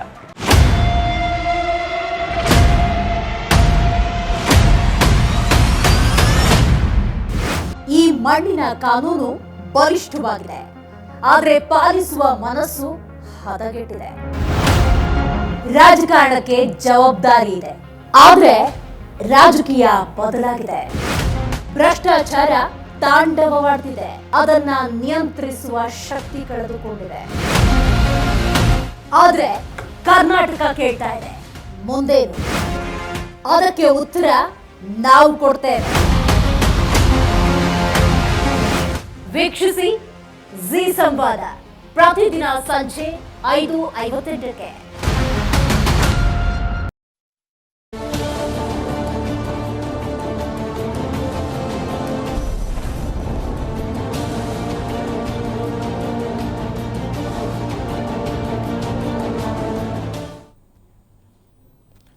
ಬ್ರೇಕ್ ಆದಮೇಲೆ ಮತ್ತೊಮ್ಮೆ ಸ್ವಾಗತ. ಡಾಕ್ಟರ್, ನಾನು ಬ್ರೇಕ್ ಹೋಗೋದಕ್ಕಿಂತ ಮೊದಲು ಹೇಳ್ತಾ ಇದ್ದೆ, ವೈದ್ಯಕೀಯ ಸಂಶೋಧನೆಗಳ ಪ್ರಕಾರ ಸಸ್ಯಾಹಾರ ಆರೋಗ್ಯಕ್ಕೆ ಒಳ್ಳೆಯದು, ರೋಗಗಳನ್ನು ತಡೆಗಟ್ಟುತ್ತೆ ಅಂತ. ಬಟ್ ಅವರು ವಾದ ಮಾಡ್ತಾರೆ, ಅನೇಕ ಜನ ಮಾಂಸಾಹಾರ ಸೇವನೆ ಮಾಡ್ತಾರೆ. ನೀವು ಹಿಂದೆ ಶಿಲಾಯುಗದ ಕಾಲಕ್ಕೆಲ್ಲ ಹೋದರೆ ಆ ಸಮಯದಲ್ಲಿ ಮಾಂಸಾಹಾರನೇ ಸೇವನೆ ಇತ್ತಲ್ವಾ? ಸಸ್ಯಾಹಾರ ವರ್ಸಸ್ ಮಾಂಸಾಹಾರ ಅಂತ ಬಂದಾಗ ಯಾವುದು ಶ್ರೇಷ್ಠ ಅನ್ನೋದು ಅಲ್ಲಿ ಇದಿಲ್ಲ. ಈಗ ಫಸ್ಟ್ ಈಗ ನೀವು ಶಿಲಾಯುಗ ತಗೊಂಡಾಗ ಮಾಂಸಾಹಾರನೇ ಮಾಡ್ತಾ ಇದ್ವಿ. ಮಾಂಸಾಹಾರವೇ ಶ್ರೇಷ್ಠ ಆಗಿ ಇದೆಲ್ಲ ಆಗ್ತಾ ಇದ್ರೆ ನಾವು ಸಸ್ಯಾಹಾರಕ್ಕೆ ಯಾಕೆ ಕನ್ವರ್ಟ್ ಆದ್ವಿ? ಓಕೆ ಅಲ್ವಾ? ಅದೇ ಪಾಯಿಂಟ್. ಸೊ ಕಲ್ಚರ್ ಅಂದರೆ ಸಿವಿಲೈಸೇಷನ್ ಅಂತ ನಾವು ಯಾವಾಗ ಕರ್ಕೊಂಡ್ವಿ ಅಂತಂದರೆ ನಾವು ಅಂದರೆ ನಾನು ಪಠ್ಯಪುಸ್ತಕಗಳ ಬಗ್ಗೆ ಹೇಳ್ತಾ ಇರೋದು. ಸೊ ಯಾವಾಗ ನಾವು ಸಿವಿಲೈಸೇಷನ್ ಆದ್ವಿ ಅಂತಂದರೆ ನಾವು ಯಾವಾಗ ಅಕ್ಕಿ ಗೋಧಿ ಇಂಥವನ್ನೆಲ್ಲ ಬೆಳಿಲಿಕ್ಕೆ ಪ್ರಾರಂಭ ಮಾಡಿದ್ವಿ, ಯಾವಾಗ ದನಗಳನ್ನು ಇವುಗಳನ್ನು ನೀವು ಪೋಷಣೆ ಮಾಡ್ಕೊಂಡ್ವಿ, ಡೊಮೆಸ್ಟಿಕೇಟೆಡ್ ಮಾಡ್ಕೊಂಡ್ವಿ, ಅದನ್ನು ನಾವು ಕಲ್ಚರಲ್ ಸಿವಿಲೈಸೇಷನ್ ಅಂತ ಕರ್ಕೊಂಡ್ವಿ. That is the definition what it has been told. So ಅದರ ಅರ್ಥ ಏನು ಅಂತಂದರೆ ದೇರ್ ಇಸ್ ಸಮಥಿಂಗ್ ಇನ್ ಸಸ್ಯಾಹಾರದಲ್ಲಿ ಏನೋ ಒಂದಿದೆ, ಸಸ್ಯಾಹಾರದಲ್ಲಿ ಮೋರ್ ಇದೆ ಅಂತ ಆಯಿತು. ಈಗ ಉದಾಹರಣೆಗೆ ನೀವು ಬಹಳಷ್ಟು ಕಲ್ಚರಲ್ ಇದರಲ್ಲೂ ಸಹ ಈಗ ಯುರೋಪಿಯನ್ ಕಂಟ್ರಿಲೇ ಆಗಲಿ ಅಥವಾ ಗಲ್ಫ್ ಕಂಟ್ರಿಲೇ ಆಗಲಿ ಎಲ್ಲಿ ನಿಮಗೆ ನಾನ್ ವೆಜ್ ಇದೆ ಅಲ್ಲಿ ವೆಜ್ ಸಹ ತಗೊಳ್ತಾರೆ. ಅವರು ಕಂಪ್ಲೀಟ್ಲಾಗೆ ನಾನ್ ವೆಜ್ ಮೇಲೆ ಡಿಪೆಂಡ್ ಆಗಿದ್ದಾರೆ ಅಂತೇನಿಲ್ಲ. ಅಕ್ಕಿ ಗೋಧಿ ಬಾರ್ಲಿ ಅನ್ನೋದು ಯುಕ್ರೇನಲ್ಲೂ ಬೆಳೆಸ್ತಾರೆ, ಯುರೋಪಲ್ಲೂ ಬೆಳೆಸ್ತಾರೆ, ಎಲ್ಲರೂ ಬೆಳೆಸ್ತಾರೆ. ಇನ್ಫ್ಯಾಕ್ಟ್ ನಾವು ಗೋಧಿನ ಅಲ್ಲಿಂದ ನಾವು ಆಮದು ಮಾಡ್ಕೊಳ್ತಾ ಇದ್ದೀವಿ ಬಹಳಷ್ಟು ಸಲ. ಹಾಗಾಗಿ ಸಸ್ಯಾಹಾರಕ್ಕೆ ಅದರದೇ ಆದಂಥ ವ್ಯಾಲ್ಯೂ ಇದೆ. ಸಸ್ಯಾಹಾರ ಅನ್ನೋದು ದಿನನಿತ್ಯದ ಒಂದು ಥಿಂಗ್. ನೀವು ಆಲ್ರೆಡಿ ಮೆನ್ಷನ್ ಮಾಡಿದಾಗೆ ಸಸ್ಯಾಹಾರದಲ್ಲಿ ಏನಾಗುತ್ತೆ ಅಂತಂದರೆ ನಮಗೆ ಪ್ರೀಫಾರ್ಮ್ಡ್ ಫುಡ್ ಸಿಗೋದಿಲ್ಲ. ಅದು ಯಾವಾಗಲೂ ಉದಾಹರಣೆಗೆ ತೊಗೊಳಕ್ಕೆ ಹೋದರೆ ನಮಗೆ ಅದು ಇಮಿಡಿಯೇಟಾಗಿ ಕಾರ್ಬೋಹೈಡ್ರೇಟ್ ಸಿಗೋದಿಲ್ಲ. ಬೇರೆ ನಿಮಗೆ ನಾನ್ ವೆಜ್ಜಲ್ಲಿ ಕಾರ್ಬೋಹೈಡ್ರೇಟ್ ಕಮ್ಮಿ ಆದರೂ ಸಹ ಅದರಲ್ಲಿ ಇಮಿಡಿಯೇಟಾಗಿ ಇದೇ almost a pre form food. ಅದು ಅದರಲ್ಲಿ ನಿಮಗೆ ಇಮಿಡಿಯೇಟಾಗಿ ಇನ್ಸುಲಿನ್ ಜಾಸ್ತಿ ಸೆಕ್ರೇಟ್ ಮಾಡಬೇಕಾಗತ್ತೆ ಡೈಜೆಸ್ಟ್ ಮಾಡೋಕ್ಕೋಸ್ಕರ. ಸಸ್ಯಾಹಾರದಲ್ಲಿ ಏನಾಗುತ್ತೆ ಅಂದರೆ ಇಟ್ ಟೇಕ್ಸ್ ಟೈಮ್. ಹಾಗಾಗಿ ಸಡನ್ ರೈಸ್ ಆಫ್ ಕಾರ್ಬೋಹೈಡ್ರೇಟ್ಸ್ ಆಗೋದಿಲ್ಲ. ಆದ್ದರಿಂದ ನಿಮಗೆ ಇನ್ಸುಲಿನ್ ರಿಕ್ವೈರ್ಮೆಂಟ್ ಕಮ್ಮಿ ಆಗುತ್ತೆ. So whatever the insulin requirement is slowly it is liberated. So ಹಾಗಾಗಿ ನಿಮಗೆ ಅದು ಹೊಡೆತ ಬೀಳೋದಿಲ್ಲ, ಪ್ಯಾಂಕ್ರಿಯಾಸ್ ಮೇಲೆ ಹೊಡೆತ ಬೀಳೋದಿಲ್ಲ ಅಂತ ಹೇಳ್ತೀವಿ. ಸಸ್ಯಾಹಾರದ ಅಡ್ವಾಂಟೇಜೇ ಹಾಗೆ, ನಿಮಗೆಲ್ಲೂ ಅದು ಪ್ರೀಫಾರ್ಮ್ಡ್ ರೂಪದಲ್ಲಿ ಸಿಗೋದಿಲ್ಲ. ಅದನ್ನು ನೀವು ಮತ್ತೆ ಡೈಜೆಸ್ಟ್ ಮಾಡ್ಕೊಳ್ತಾ ಹೋಗಬೇಕು. ಸ್ಲೋಲಿ ಡೈಜೆಸ್ಟ್ ಆಗುತ್ತಲ್ಲ, ಅದು ಇಂಪಾರ್ಟೆಂಟು. ಸೆಕೆಂಡ್ ಪಾಯಿಂಟ್, ನೀವು ಆಲ್ರೆಡಿ ಹೇಳಿದಾಗ ಫೈಬರ್ಸು. ಸೊ ನಮ್ಮಲ್ಲಿ ಇಂಡಿಯನ್ಸಲ್ಲಿ ದೋಸ್ ಆರ್ ಕಂಪ್ಲೀಟ್ಲಿ ಇದಾದಾಗ ವೆಜಿಟೇರಿಯನ್ ಫುಡ್ ತೊಗೊಂಡವರಲ್ಲಿ ಕೋಲನಿಕ್ ಕ್ಯಾನ್ಸರ್ಸ್ ಕಮ್ಮಿ ಅಂತ ಹೇಳ್ತೀವಿ. ಯಾಕೆ ಅಂತ ಅದರಲ್ಲಿ ಫೈಬರ್ ಫಾರ್ಮ್ ಜಾಸ್ತಿ ಇರುತ್ತೆ. ದೋಸ್ ಈಟ್ ನಾನ್ ವೆಜಿಟೇರಿಯನ್ಸು ಅವರಲ್ಲಿ ಕೋಲನಿಕ್ ಕ್ಯಾನ್ಸರ್ಸು ಇಂಥವುಗಳೆಲ್ಲ ಜಾಸ್ತಿ ಅಂತ ಹೇಳ್ತಾರೆ. ಹಾಗಾಗಿ ಅಡ್ವಾಂಟೇಜು ಆರ್ ಮೋರ್ ವಿತ್ ಇದರಲ್ಲಿ ಸಾತ್ವಿಕ ಆಹಾರ ಅನ್ನೋ ಪ್ರಶ್ನೆ ಅಲ್ಲ. ಸಾತ್ವಿಕ ಅನ್ನೋದು ನಾವು ಕಟ್ಕೊಂಡಿರೋದು. ಅದನ್ನು ಸಾತ್ವಿಕ ಅಂತ ಯಾಕೆ ಕೊಳ್ತೀವಿ ಅಂದರೆ ಅದರಲ್ಲಿ ಯಾವುದೇ ಕಿಲ್ಲಿಂಗ್ ಇರೋದಿಲ್ಲ, ಯಾವುದೇ ಅನಿಮಲ್ ಕಿಲ್ಲಿಂಗ್ ಇರೋದಿಲ್ಲ, ಆ ಥರ ಆ ಮೀನಿಂಗಲ್ಲಿ ಇರಬಹುದು. ಆದರೆ ವೆಜಿಟೇರಿಯನ್ ಫುಡ್ಡಲ್ಲಿ it has get a more healthy attitude than a non vegetarian food. ಹಾಗಂತೇಳಿ ನಾನ್ ವೆಜಿಟೇರಿಯನ್ ತೊಗೊಳ್ಳೇಬೇಡಿ ಅಂತ ಎಲ್ಲೂ ಯಾವತ್ತೂ ಹೇಳಿಲ್ಲ. ನಾನು ಹೇಳಿದ್ನಲ್ಲ ಯಾವಾಗಲೂ ಫಸ್ಟ್ ಕ್ವಶನ್ ನಾನು ಕೇಳೋದು ನೀವು ವೆಜಿಟೇರಿಯನ್ ನಾನ್ ವೆಜಿಟೇರಿಯನ್, ಅದಕ್ಕೆ ತಕ್ಕ ಹಾಗೆ ಡಯಟನ್ನು ನಾವು ಅಡ್ಜಸ್ಟ್ ಮಾಡ್ತಾ ಹೋಗ್ತೇವೆ. But vegetarian food has get a more value. ಬರ್ತೀನಿ ಸರ್, ಬರ್ತೀನಿ. ಹಾಂ please sir, please. Vegetarian food has get a more value because of these healthy issues. Yes, ಹಾಗಾಗಿ ಅಂತ ಮೇಡಮ್, ಲಕ್ಷದ್ವೀಪದಲ್ಲಿ 95% ಅಧಿಕ ಜನ ಮುಸ್ಲಿಮು ವಾಸ ಮಾಡ್ತಾ ಇದ್ದಾರೆ. ಅಲ್ಲಿ ಆಹಾರ ಸಂಸ್ಕೃತಿ ಏನಿದೆ ಅಂತ ಹೇಳಿದರೆ ಶಾಲಾ ಬಿಸಿಯೂಟಿನ ಮೆನು ಕೂಡ ಚಿಕನ್ ಮತ್ತು ಇತರ ಮಾಂಸಾಹಾರಗಳು ಇತ್ಯಾದಿ. ಅಲ್ಲಿ ಒಂದು ಬಾರಿ ಏನಾಯಿತು ಅಂತ ಹೇಳಿದರೆ ಅದನ್ನು ಬಂದ್ ಮಾಡಲಾಯಿತು, ತೆಗೆದು ಹಾಕಲಾಯಿತು. ಅಲ್ಲಿಯ ಜನ ಹೋರಾಟ ಮಾಡಿದರು, ಹೋರಾಟ ಮಾಡಿ ಸುಪ್ರೀಂ ಕೋರ್ಟಿಗೆ ಹೋಯಿತು ಪ್ರಕರಣ. ನಮ್ಮ ಅಸ್ಮಿತೆಗೆ ಧಕ್ಕೆ ಆಗ್ತಾ ಇದೆ, ನಮ್ಮ ಸಂಸ್ಕೃತಿಗೆ ಧಕ್ಕೆ ಆಗ್ತಾ ಇದೆ, ಇದಕ್ಕೆ ನಮಗೆ ನ್ಯಾಯ ಬೇಕು ಅಂತ ಸುಪ್ರೀಂ ಕೋರ್ಟ್ ಹೇಳ್ತು. ಯಾವುದೇ ಕಾರಣಕ್ಕೂ ಶಾಲಾ ಮಕ್ಕಳಿಗೆ ಮಾಂಸಾಹಾರ ಮತ್ತು ಮೊಟ್ಟೆ ಕೊಡೋದನ್ನು ನಿಲ್ಲಿಸಬಾರ್ದು, ಅದನ್ನು ಕಂಟಿನ್ಯೂ ಮಾಡಬೇಕು ಅಂತ ಅದನ್ನು ಕೊಡೋ ಪ್ರಯತ್ನ ಆಯಿತು. ಒಂದು ಪ್ರಕರಣ. ಮತ್ತೊಂದು ಪ್ರಕರಣ ಮೇಡಮ್, ಮಧ್ಯಪ್ರದೇಶದಲ್ಲಿ ಜೈನ ಸಮುದಾಯ ಮತ್ತು ಕೆಲ ಸಸ್ಯಾಹಾರಿ ಸಂಘಟನೆಗಳು ಪ್ರತಿಭಟನೆ ಮಾಡಿದರು. ಶಾಲೆಗಳಲ್ಲಿ ಯಾವುದೇ ಕಾರಣಕ್ಕೂ ಮೊಟ್ಟೆಗಳನ್ನು ಕೊಡಬಾರದು, ಅದು ನಮ್ಮ ಧಾರ್ಮಿಕ ಅಸ್ಮಿತೆಗೆ ಧಕ್ಕೆ ಆಗಿಬಿಡುತ್ತೆ ಅಂತ ಮಧ್ಯಪ್ರದೇಶದ ಸರ್ಕಾರ ಮೊಟ್ಟೆಯನ್ನು ನಿಷೇಧ ಮಾಡೋ ಪ್ರಯತ್ನವನ್ನು ಸರ್ಕಾರಿ ಶಾಲೆಗಳಲ್ಲಿ ಮಾಡಿತು. 2 ಪ್ರಕರಣಗಳು ಕಣ್ಮುಂದೆ ಇದೆ. ಇವತ್ತಿನ NCERT ವಿವಾದ. ಒಂದು ಕಡೆ ನಮ್ಮ ಅಸ್ಮಿತೆ ಅಂತ ಹೋರಾಟ ಮಾಡ್ತಾ ಇದ್ದಾರೆ, ನಾಳೆ ಇಲ್ಲಿಯೂ ಕೂಡ ಅಸ್ಮಿತೆ ಅಂತ ಹೋರಾಟಗಳು ಶುರು ಆಗ್ಬೋದಲ್ವಾ? ನಮ್ಮ ಕರ್ನಾಟಕದ ಡಯಟ್ ಸಿಸ್ಟಮ್ ನೋಡಿದ್ರೆ ಓಕೆ, ಅನೇಕರು ನಾನ್ ವೆಜಿಟೇರಿಯನ್ ಇದ್ದಾರೆ. ಹೌದು, ನಾನು ಅವಾಗಲೇ ಡಾಟಾ ಕೂಡ ಹೇಳಿದ್ದೀರಾ 70% ಅಂಡ್ ಅನೇಕರು ವೆಜಿಟೇರಿಯನ್ಸ್ ಇದ್ದಾರೆ. ನಾನು ಬರ್ತೇನೆ ಮೇಡಮ್, ನಿಮ್ಮ ರಿಯಾಕ್ಷನ್ ತೆಗೆದುಕೊಳ್ತೇನೆ. ರಾಜೇಶ್ ಭಟ್ರೆ, ಇಲ್ಲ, ಓಕೆ ಓಕೆ. ಇಂಡಿಯಾದಲ್ಲಿ, ಭಾರತದಲ್ಲಿ ಏನಾಗುತ್ತೆ ಅಂದರೆ ವೈವಿಧ್ಯತೆ ಅನ್ನೋದಿದೆ, ಓಕೆನೆ. ಆ ವೈವಿಧ್ಯತೆಯನ್ನು ನಾವು ಮಕ್ಕಳಿಗೆ ಹೇಳ್ಕೊಡ್ಬೇಕೇ ವಿನಃ ಪುಸ್ತಕದಲ್ಲಿ ಅದಿಲ್ಲ ಇದಿಲ್ಲ ಅನ್ನೋದು. ಆ್ಯಕ್ಚುಲಿ ಆ ಪುಸ್ತಕದಲ್ಲಿ ಏನು ಮೆನ್ಷನ್ನೇ ಇಲ್ಲ. ನಾನು ಸುಮ್ಮನೆ ಓದ್ಬಿಟ್ಟು ನನಗೆ ಒಂಥರ ನಗು ಬರೋಕ್ಕೆ ಶುರು ಆಗ್ತಿದೆ. ಇಲ್ಲಿ ಏನು ನಾನ್ ವೆಜ್ ತಿನ್ನಲೇಬೇಡಿ, ಅದು ನಿಷಿದ್ಧ ಅಂತ ಎಲ್ಲೂ ಬರೆದಿಲ್ಲ, ಸಸ್ಯಾಹಾರವೇ ಗ್ರೇಟ್ ಅಂತ ಎಲ್ಲೂ ಬರೆದಿಲ್ಲ. ನೀವು ದಿನನಿತ್ಯ ನೀವು ಏನು ಮಕ್ಕಳಿಗೆ ತಿಂತೀರಿ ಅದ್ರ ಫುಡ್ ಬಗ್ಗೆ ಮೆನ್ಷನ್ ಮಾಡಿದ್ದಾರೆ ವಿನಃ ಬೇರೆ ಏನೂ ಇಲ್ಲ ಅಂತ ಅನಿಸ್ತದೆ. ಸೊ ನಾವು ಏನು ಹೇಳಬೇಕು ಅಂತ ಅವ್ರು ಅವಾಗಿಂದ ಹೇಳ್ತಾ ಇದ್ರಲ್ಲ, ಸ್ಕೂಲಲ್ಲಿ ಹೀಗೆ ಮಾಡ್ತಾರೆ, ಅದನ್ನು ಹೇಳಬೇಕು. ನೋಡು, ಅವ್ನು ನಾನ್ ವೆಜ್ ತಿಂತಾನೆ, ಅದು ನಾರ್ಮಲ್ಲೇ, ಇವನು ಇದು ತಿಂತಾನೆ, ಇದು ನಾರ್ಮಲ್ಲೇ. ಅದನ್ನ ನಾವು ಅವ್ರಿಗೆ ಹೇಳ್ಕೊಡ್ಬೇಕೇ ವಿನಃ ಅದನ್ನ ನೀವು ಇದನ್ನೇ ಬುಕ್ಕಲ್ಲಿ ಮೆನ್ಷನ್ ಮಾಡಿಲ್ಲ ಹಾಗಾಗಿ ನೀನು ಬ್ಯಾಡು ಅವನು ಗುಡ್ಡು ಅಂತ ಹೇಳೋದ್ರಲ್ಲಿ ಅರ್ಥ ಇಲ್ಲ. ಸುಮ್ಮನೆ unnecessary unwanted thing. Madam please go ahead. So ಎಲ್ಲೋ ಒಂದು ಕಡೆ ನಾವು ಹೇಳೋದು ಅಂದರೆ ಊಟ ತನ್ನಿಚ್ಛೆ ನೋಟ ಪರರಿಚ್ಛೆ ಅನ್ನೋ ರೀತಿ ಜೀವನ ಅಂದ್ರೇ ಒಬ್ಬೊಬ್ಬರ ಊಟದ ಚಾಯ್ಸು ಅವ್ರವ್ರ ಪರ್ಸನಲ್ ಟೇಸ್ಟ್ ಆಗಿರುತ್ತೆ. ಎಷ್ಟೋ ವೆಜಿಟೇರಿಯನ್ಸು ನಾನ್ ವೆಜಿಟೇರಿಯನ್ನ ಇಷ್ಟಪಡ್ಬೋದು, ಎಷ್ಟೋ ನಾನ್ ವೆಜಿಟೇರಿಯನ್ಸು ವೆಜಿಟೇರಿಯನ್ನ ಇಷ್ಟಪಡ್ಬೋದು. ಇದು ಸ್ಕೂಲ್ ಒಂದೇ ಸೋರ್ಸ್ ಆಗಲ್ಲ. ಅದರೊಳಗೆ ಇದು ಧರ್ಮನ ನಾವು ಕಾಕ್ಟೈಲ್ ಮಿಕ್ಸ್ ಮಾಡಿದರೆ ಮಾತ್ರ ಅದು ದೊಡ್ಡದು ಆಗೋದು. ಇಲ್ಲಾಂದರೆ ಶಾಲೆ ಹೊರಗೆ ಹೋದಾಗ ಜೀವನ ಕಲಿಸೋದು ಎಷ್ಟೊಂದಿದೆ ಅಲ್ವಾ. ಮನೆ ಸಂಸ್ಕೃತಿ ಒಂದು ಸಮಯದಲ್ಲಿ ಇವತ್ತು ಸಸ್ಯಾಹಾರದ ಬಗ್ಗೆ ಉಲ್ಲೇಖ ಆಗಿದೆ ಅಲ್ವಾ, ಕೇವಲ ಮಾಂಸಾಹಾರದ ಬಗ್ಗೆ ಉಲ್ಲೇಖ ಆಗಿದ್ರೆ ಅವತ್ತೇನು ಸ್ಟ್ಯಾಂಡರ್ಡ್ ಇರ್ತಿತ್ತು ನಿಮ್ದು? ಅವಾಗ್ಲೂ ಕೂಡ ನಾವು ವುಡ್ ಹ್ಯಾವ್ ಸೆಡ್ ದಟ್ ಇಲ್ಲಿ ಸಸ್ಯಾಹಾರನ ಯಾಕೆ ಇನ್ಕ್ಲೂಡ್ ಮಾಡಿಲ್ಲ? ಆರೋಗ್ಯ ದೃಷ್ಟಿಯಿಂದ ನೀವು ಎಲ್ಲಾ ರೀತಿಯ ಊಟನೂ ನೀವು ಅಲ್ಲಿ ಹಾಕಬೇಕು. ನೀವು ಇವತ್ತೇನು ಹೋರಾಟ ಮಾಡ್ತೀವಿ, ನೀವು ಇವತ್ತು ಈ ಮಾತೇನು ಹೇಳಿದ್ರಲ್ಲ ಮೇಡಮ್, ಅದರ ಪರವಾಗಿ ಹೋರಾಟ ಮಾಡ್ತಾ ಇರೋರು ವಾದವೂ ಕೂಡ ಅದೇ. ಈ ರಾಜೇಶ್ ಭಟ್ರು ಹೇಳ್ತಾ ಇರೋದು ಕೂಡ ಅದೇ ವಾದವನ್ನ. ನೀವು ಕೇವಲ ಸಸ್ಯಾಹಾರವನ್ನು ಯಾಕೆ ಸೇರಿಸ್ತೀರಿ, ಅದರ ಜೊತೆಗೆ ಮಾಂಸಾಹಾರವನ್ನು ಸೇರಿಸಿ ಅಂತ. ಒಂದು ವೇಳೆ ಕೇವಲ ಮಾಂಸಾಹಾರದ ಬಗ್ಗೆ ಉಲ್ಲೇಖ ಇದ್ದು ಸಸ್ಯಾಹಾರದ ಬಗ್ಗೆ ಉಲ್ಲೇಖ ಇರ್ದಿದ್ರೆ ಸಹಜವಾಗಿ ಸಸ್ಯಾಹಾರದವರು ಆಕ್ಷೇಪಣೆ ಸಲ್ಲಿಸ್ತಿದ್ರು. ಇಲ್ಲ, ಇದು ಸಹಜವಾದ ಆಕ್ಷೇಪಣೆ ಈ ಟೆಂಪರರಿ ಬೀಯಿಂಗಿಗೋಸ್ಕರ. ಬಟ್ ನೀವು ನೋಡ್ಬೇಕಾಗಿರೋದು ಅದರ ಲಾಂಗ್ ಟರ್ಮ್ ಇಂಪ್ಯಾಕ್ಟ್. ನೀವು 6ನೇ ಕ್ಲಾಸಿನ ಸಿಲೆಬಸ್ ಒಂದನ್ನ ಹಿಡ್ಕೊಂಡು ಕುತ್ಕೊಂಡಿದ್ದೀರಾ. ಆ ಮಗು ಮುಂದೆ 50-60 ವರ್ಷ ಬದುಕೋಂತ ಮಗು, ಇಲ್ಲ 100 ವರ್ಷ ಬದುಕೋಂತ ಮಗು. ಆ ಮಗುಗೆ ಈಗ ನೀವು ತಿಳಿಸ್ಕೊಟ್ಟಿರೋದು ಜೀವನ ಪೂರ್ತಿ ಇರೋಂಥದ್ದು ಒಂದು ಕಾನ್ಸೆಪ್ಟ್. ಅಲ್ಲಿ ಎಲ್ಲೋ ಒಂದು ಕಡೆ ನೀವು ಸಸ್ಯಾಹಾರ ಸಮತೋಲನವಾದ ಆಹಾರ ಅಂತಂದ್ರೆ ಏನ್ ತಪ್ಪಾಗುತ್ತೆ? ಎಲ್ಲೋ ಒಂದು ಕಡೆ ನಾವು ಎಲ್ಲೋ ಒಂದು ಕಡೆ ಈ ಆಹಾರದಿಂದ ಕಾರ್ಡಿಯೋವಾಸ್ಕ್ಯುಲರ್ ಪ್ರಾಬ್ಲಮ್ಸ್ ಕಮ್ಮಿ ಆಗುತ್ತೆ ಅಂತ ಹೇಳೋದು ತಪ್ಪಾಗ್ಬಿಡುತ್ತಾ ಮೆಡಿಕಲ್ ರೀಸನ್ ಇಂದ? ಅಥವಾ ಈ ಆಹಾರದಿಂದ ನಿಮ್ಮ ಹೊಟ್ಟೆ ಲೈಟ್ ಆಗಿರುತ್ತೆ ಅಂತ ಹೇಳೋದು ತಪ್ಪಾಗ್ಬಿಡುತ್ತಾ? ಫೈಬರ್ ಸೋರ್ಸ್ ಇದೆ, ಇಲ್ಲಿ ನ್ಯಾಚುರಲಿ ಅವೈಲೇಬಲ್ ಇದೆ, ರೀಜನಲಿ ಸ್ಪೆಸಿಫಿಕ್ ಆಗಿ ಸಿಗ್ತಾ ಇದೆ. ಈಗ ಸೌತೆಕಾಯಿ ಅಂತಾನೆ ತಗೊಳ್ಳಿ, ನಿಮ್ಮ ಕರ್ನಾಟಕ ಸುತ್ತೆಲ್ಲ ಹಾಕೊಂಡ್ಬನ್ನಿ, ಒಂದೇ ತರ ಸೌತೆಕಾಯಿ ಸಿಗುತ್ತಾ? ಎಷ್ಟು ವೆರೈಟಿ ಸೌತೆಕಾಯಿ ಸಿಗುತ್ತೆ. ಅಲ್ಲಿ ಏನ್ ಹೇಳಕ್ ಬಯಸ್ತಿದ್ದಾರೆ ಅಂದ್ರೆ ತರಕಾರಿಗಳು ಇದೆ, ಹಣ್ಣುಗಳು ಇದೆ, ಹಂಪಲುಗಳು ಇದೆ, ಸಮತೋಲನವಾದ ಆಹಾರ ಇದೆ, ಅದನ್ನ ಸೇವಿಸಿ for a long term benefit ಅಂತ ಹೇಳ್ತಾರೆ. ಇವಾಗ ಇಬ್ರು ಕೂಡ ಒಂದು ಮನಸ್ಥಿತಿಯಲ್ಲಿ ಮಾತಾಡ್ತಿದ್ದಾರೆ ಅನ್ಸುತ್ತೆ. ಡಾಕ್ಟರ್ ಕೂಡ ಹೇಳಿದ್ರು ಹೀಟಿಂಗ್ ವೆಜಿಟೇರಿಯನ್ ಹೆಲ್ತಿ ಮೈಂಡ್ ಅಂತ ಮಾತಾಡ್ತಾರೆ ಇಂಡೈರೆಕ್ಟ್ಲಿ. ಆಮೇಲೆ ನಮ್ಮ ಕಲ್ಚರ್ ಚೇಂಜ್ ಆಗಿರೋದು, ನಾವು ಕಾಡ್ ಮನುಷ್ಯರು ನಾವು ನಾನ್ ವೆಜ್ ತಿಂತ ಇದ್ವಿ, ನಾಗರಿಕತೆ ಬದಲಾಗಿರೋದು ವೆಜಿಟೇರಿಯನ್ ಇಂದ ಅಂತ ಮಾತಾಡೋದು ಖಂಡಿತ ತಪ್ಪು. ಮೇಡಮ್ ಕೂಡ ಹೇಳಿದ್ರು ಮತ್ತೆ ಸಾತ್ವಿಕ ಆಹಾರ ಅದೇ ಬೆಸ್ಟ್ ಅಂತ. ಇದೆಲ್ಲೂ ಕೂಡ ಸೈಂಟಿಫಿಕಲಿ ಪ್ರೂವನ್ ಅಲ್ಲ. Protein is a very essential requirement, is a building block ಅಂತ ಮಕ್ಕಳಿಗೆ ಹೇಳ್ಕೊಡ್ತೀವಿ. ಪ್ರೋಟೀನ್ ಸೋರ್ಸಸ್ ವೆಜ್ ಅಲ್ಲೂ ಇದೆ, ನಾನ್ ವೆಜ್ ಅಲ್ಲೂ ಇದೆ. ಅದು ಇವಾಗ ಕೆಲವು ಕಡೆ ಇವಾಗ ಹಾಲು ಸಿಗಲ್ಲ, ತುಪ್ಪ ಸಿಗಲ್ಲ ಮಕ್ಕಳಿಗೆ, ಅಲ್ಲಿ ನಮಗೆ ಬೇರೆ ಆಲ್ಟರ್ನೇಟಿವ್ ಇರಲ್ಲ. ಯಾರಿಗೆ ಬೇಕು ನಾವು ಶಾಲೆಗಳಲ್ಲಿ ಆಪ್ಷನ್ ಕೊಡ್ತೀವಿ, ಮೊಟ್ಟೆ ತಿನ್ಬೋದು, ತಿನ್ಲೇಬೇಕು. ಇಲ್ಲಾಂದ್ರೆ ಅಪೌಷ್ಟಿಕತೆ. ಇವಾಗ ನಾವು ಮಕ್ಕಳ ಪೌಷ್ಟಿಕತೆ ನೋಡ್ಬೇಕಾ, ಇಲ್ಲ ನಮಗೇನು ಇಚ್ಛೆ ಅದನ್ನ ನೋಡ್ಬೇಕಾ? ನಮ್ಮ ಇಚ್ಛೆ ಅದ್ರ ಬಗ್ಗೆ ಚರ್ಚೆ ಇಲ್ಲ ಇಲ್ಲಿ. ನಾವು ಒಂದು ಸಮಾಜದಲ್ಲಿ ಏನು ಮುಖ್ಯ, ಮಕ್ಕಳಿಗೆ ಪೌಷ್ಟಿಕ ಆಹಾರ ಮುಖ್ಯ, ಪ್ರೋಟೀನ್ಸ್ ಮುಖ್ಯ. ಆಮೇಲೆ ನಾನ್ ವೆಜ್ ತಪ್ಪು ಅಂತ ಎಲ್ಲಿದೆ ರಿಸರ್ಚ್? ಯಾವ ಬೇಸಿಸ್ ಮೇಲೆ ಹೇಳ್ತಾ ಇದ್ದೀರಾ? ಯಾವುದೋ ಒಂದು 2-3 ರಿಸರ್ಚ್ ನೋಡ್ಬಿಟ್ಟು ನಾನ್ ವೆಜ್ ತಿಂದ್ರೆ ಅದಾಗ್ಬಿಡುತ್ತೆ, ನಾನ್ ವೆಜ್ ಅಂದ್ರೆ ಮೇಡಮ್ ಹೇಳಿದ್ರು ಕಾರ್ಡಿಯೋವ್ಯಾಸ್ಕ್ಯುಲರ್ ಡಿಸೀಸ್ ಬರೇ ನಾನ್ ವೆಜ್ ಅವ್ರಿಗೆ ಮಾತ್ರ ಬರೋದು, ವೆಜ್ ಅವ್ರಿಗೆ ಬರೋದೇ ಇಲ್ಲ ಅನ್ನೋದು. ನಮ್ಮ ಫ್ಯಾಮಿಲಿ ಎಲ್ಲ ನಾನ್ ವೆಜಿಟೇರಿಯನ್, ನಮ್ಮ ಫ್ಯಾಮಿಲಿ 3 ವರ್ಷ ಸತ್ತೋಗಿದ್ದಾರೆ, ನಮ್ಮ ತಂದೆ ಹಾರ್ಟ್ ಅಟ್ಯಾಕ್ ಸತ್ತೋದ್ರು, ನಾನ್ ವೆಜ್ ತಿಂತಾ ಇರಲಿಲ್ಲ.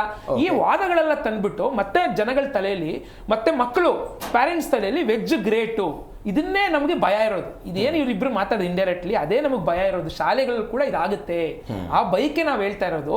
ಅಲ್ಲಿ ನೀವು ಬಯಸ್ ಬಿಟ್ಬಿಡಿ, ನಿಮ್ಮ ಇಷ್ಟ ಕಷ್ಟಗಳನ್ನ ಬಿಟ್ಬಿಡಿ.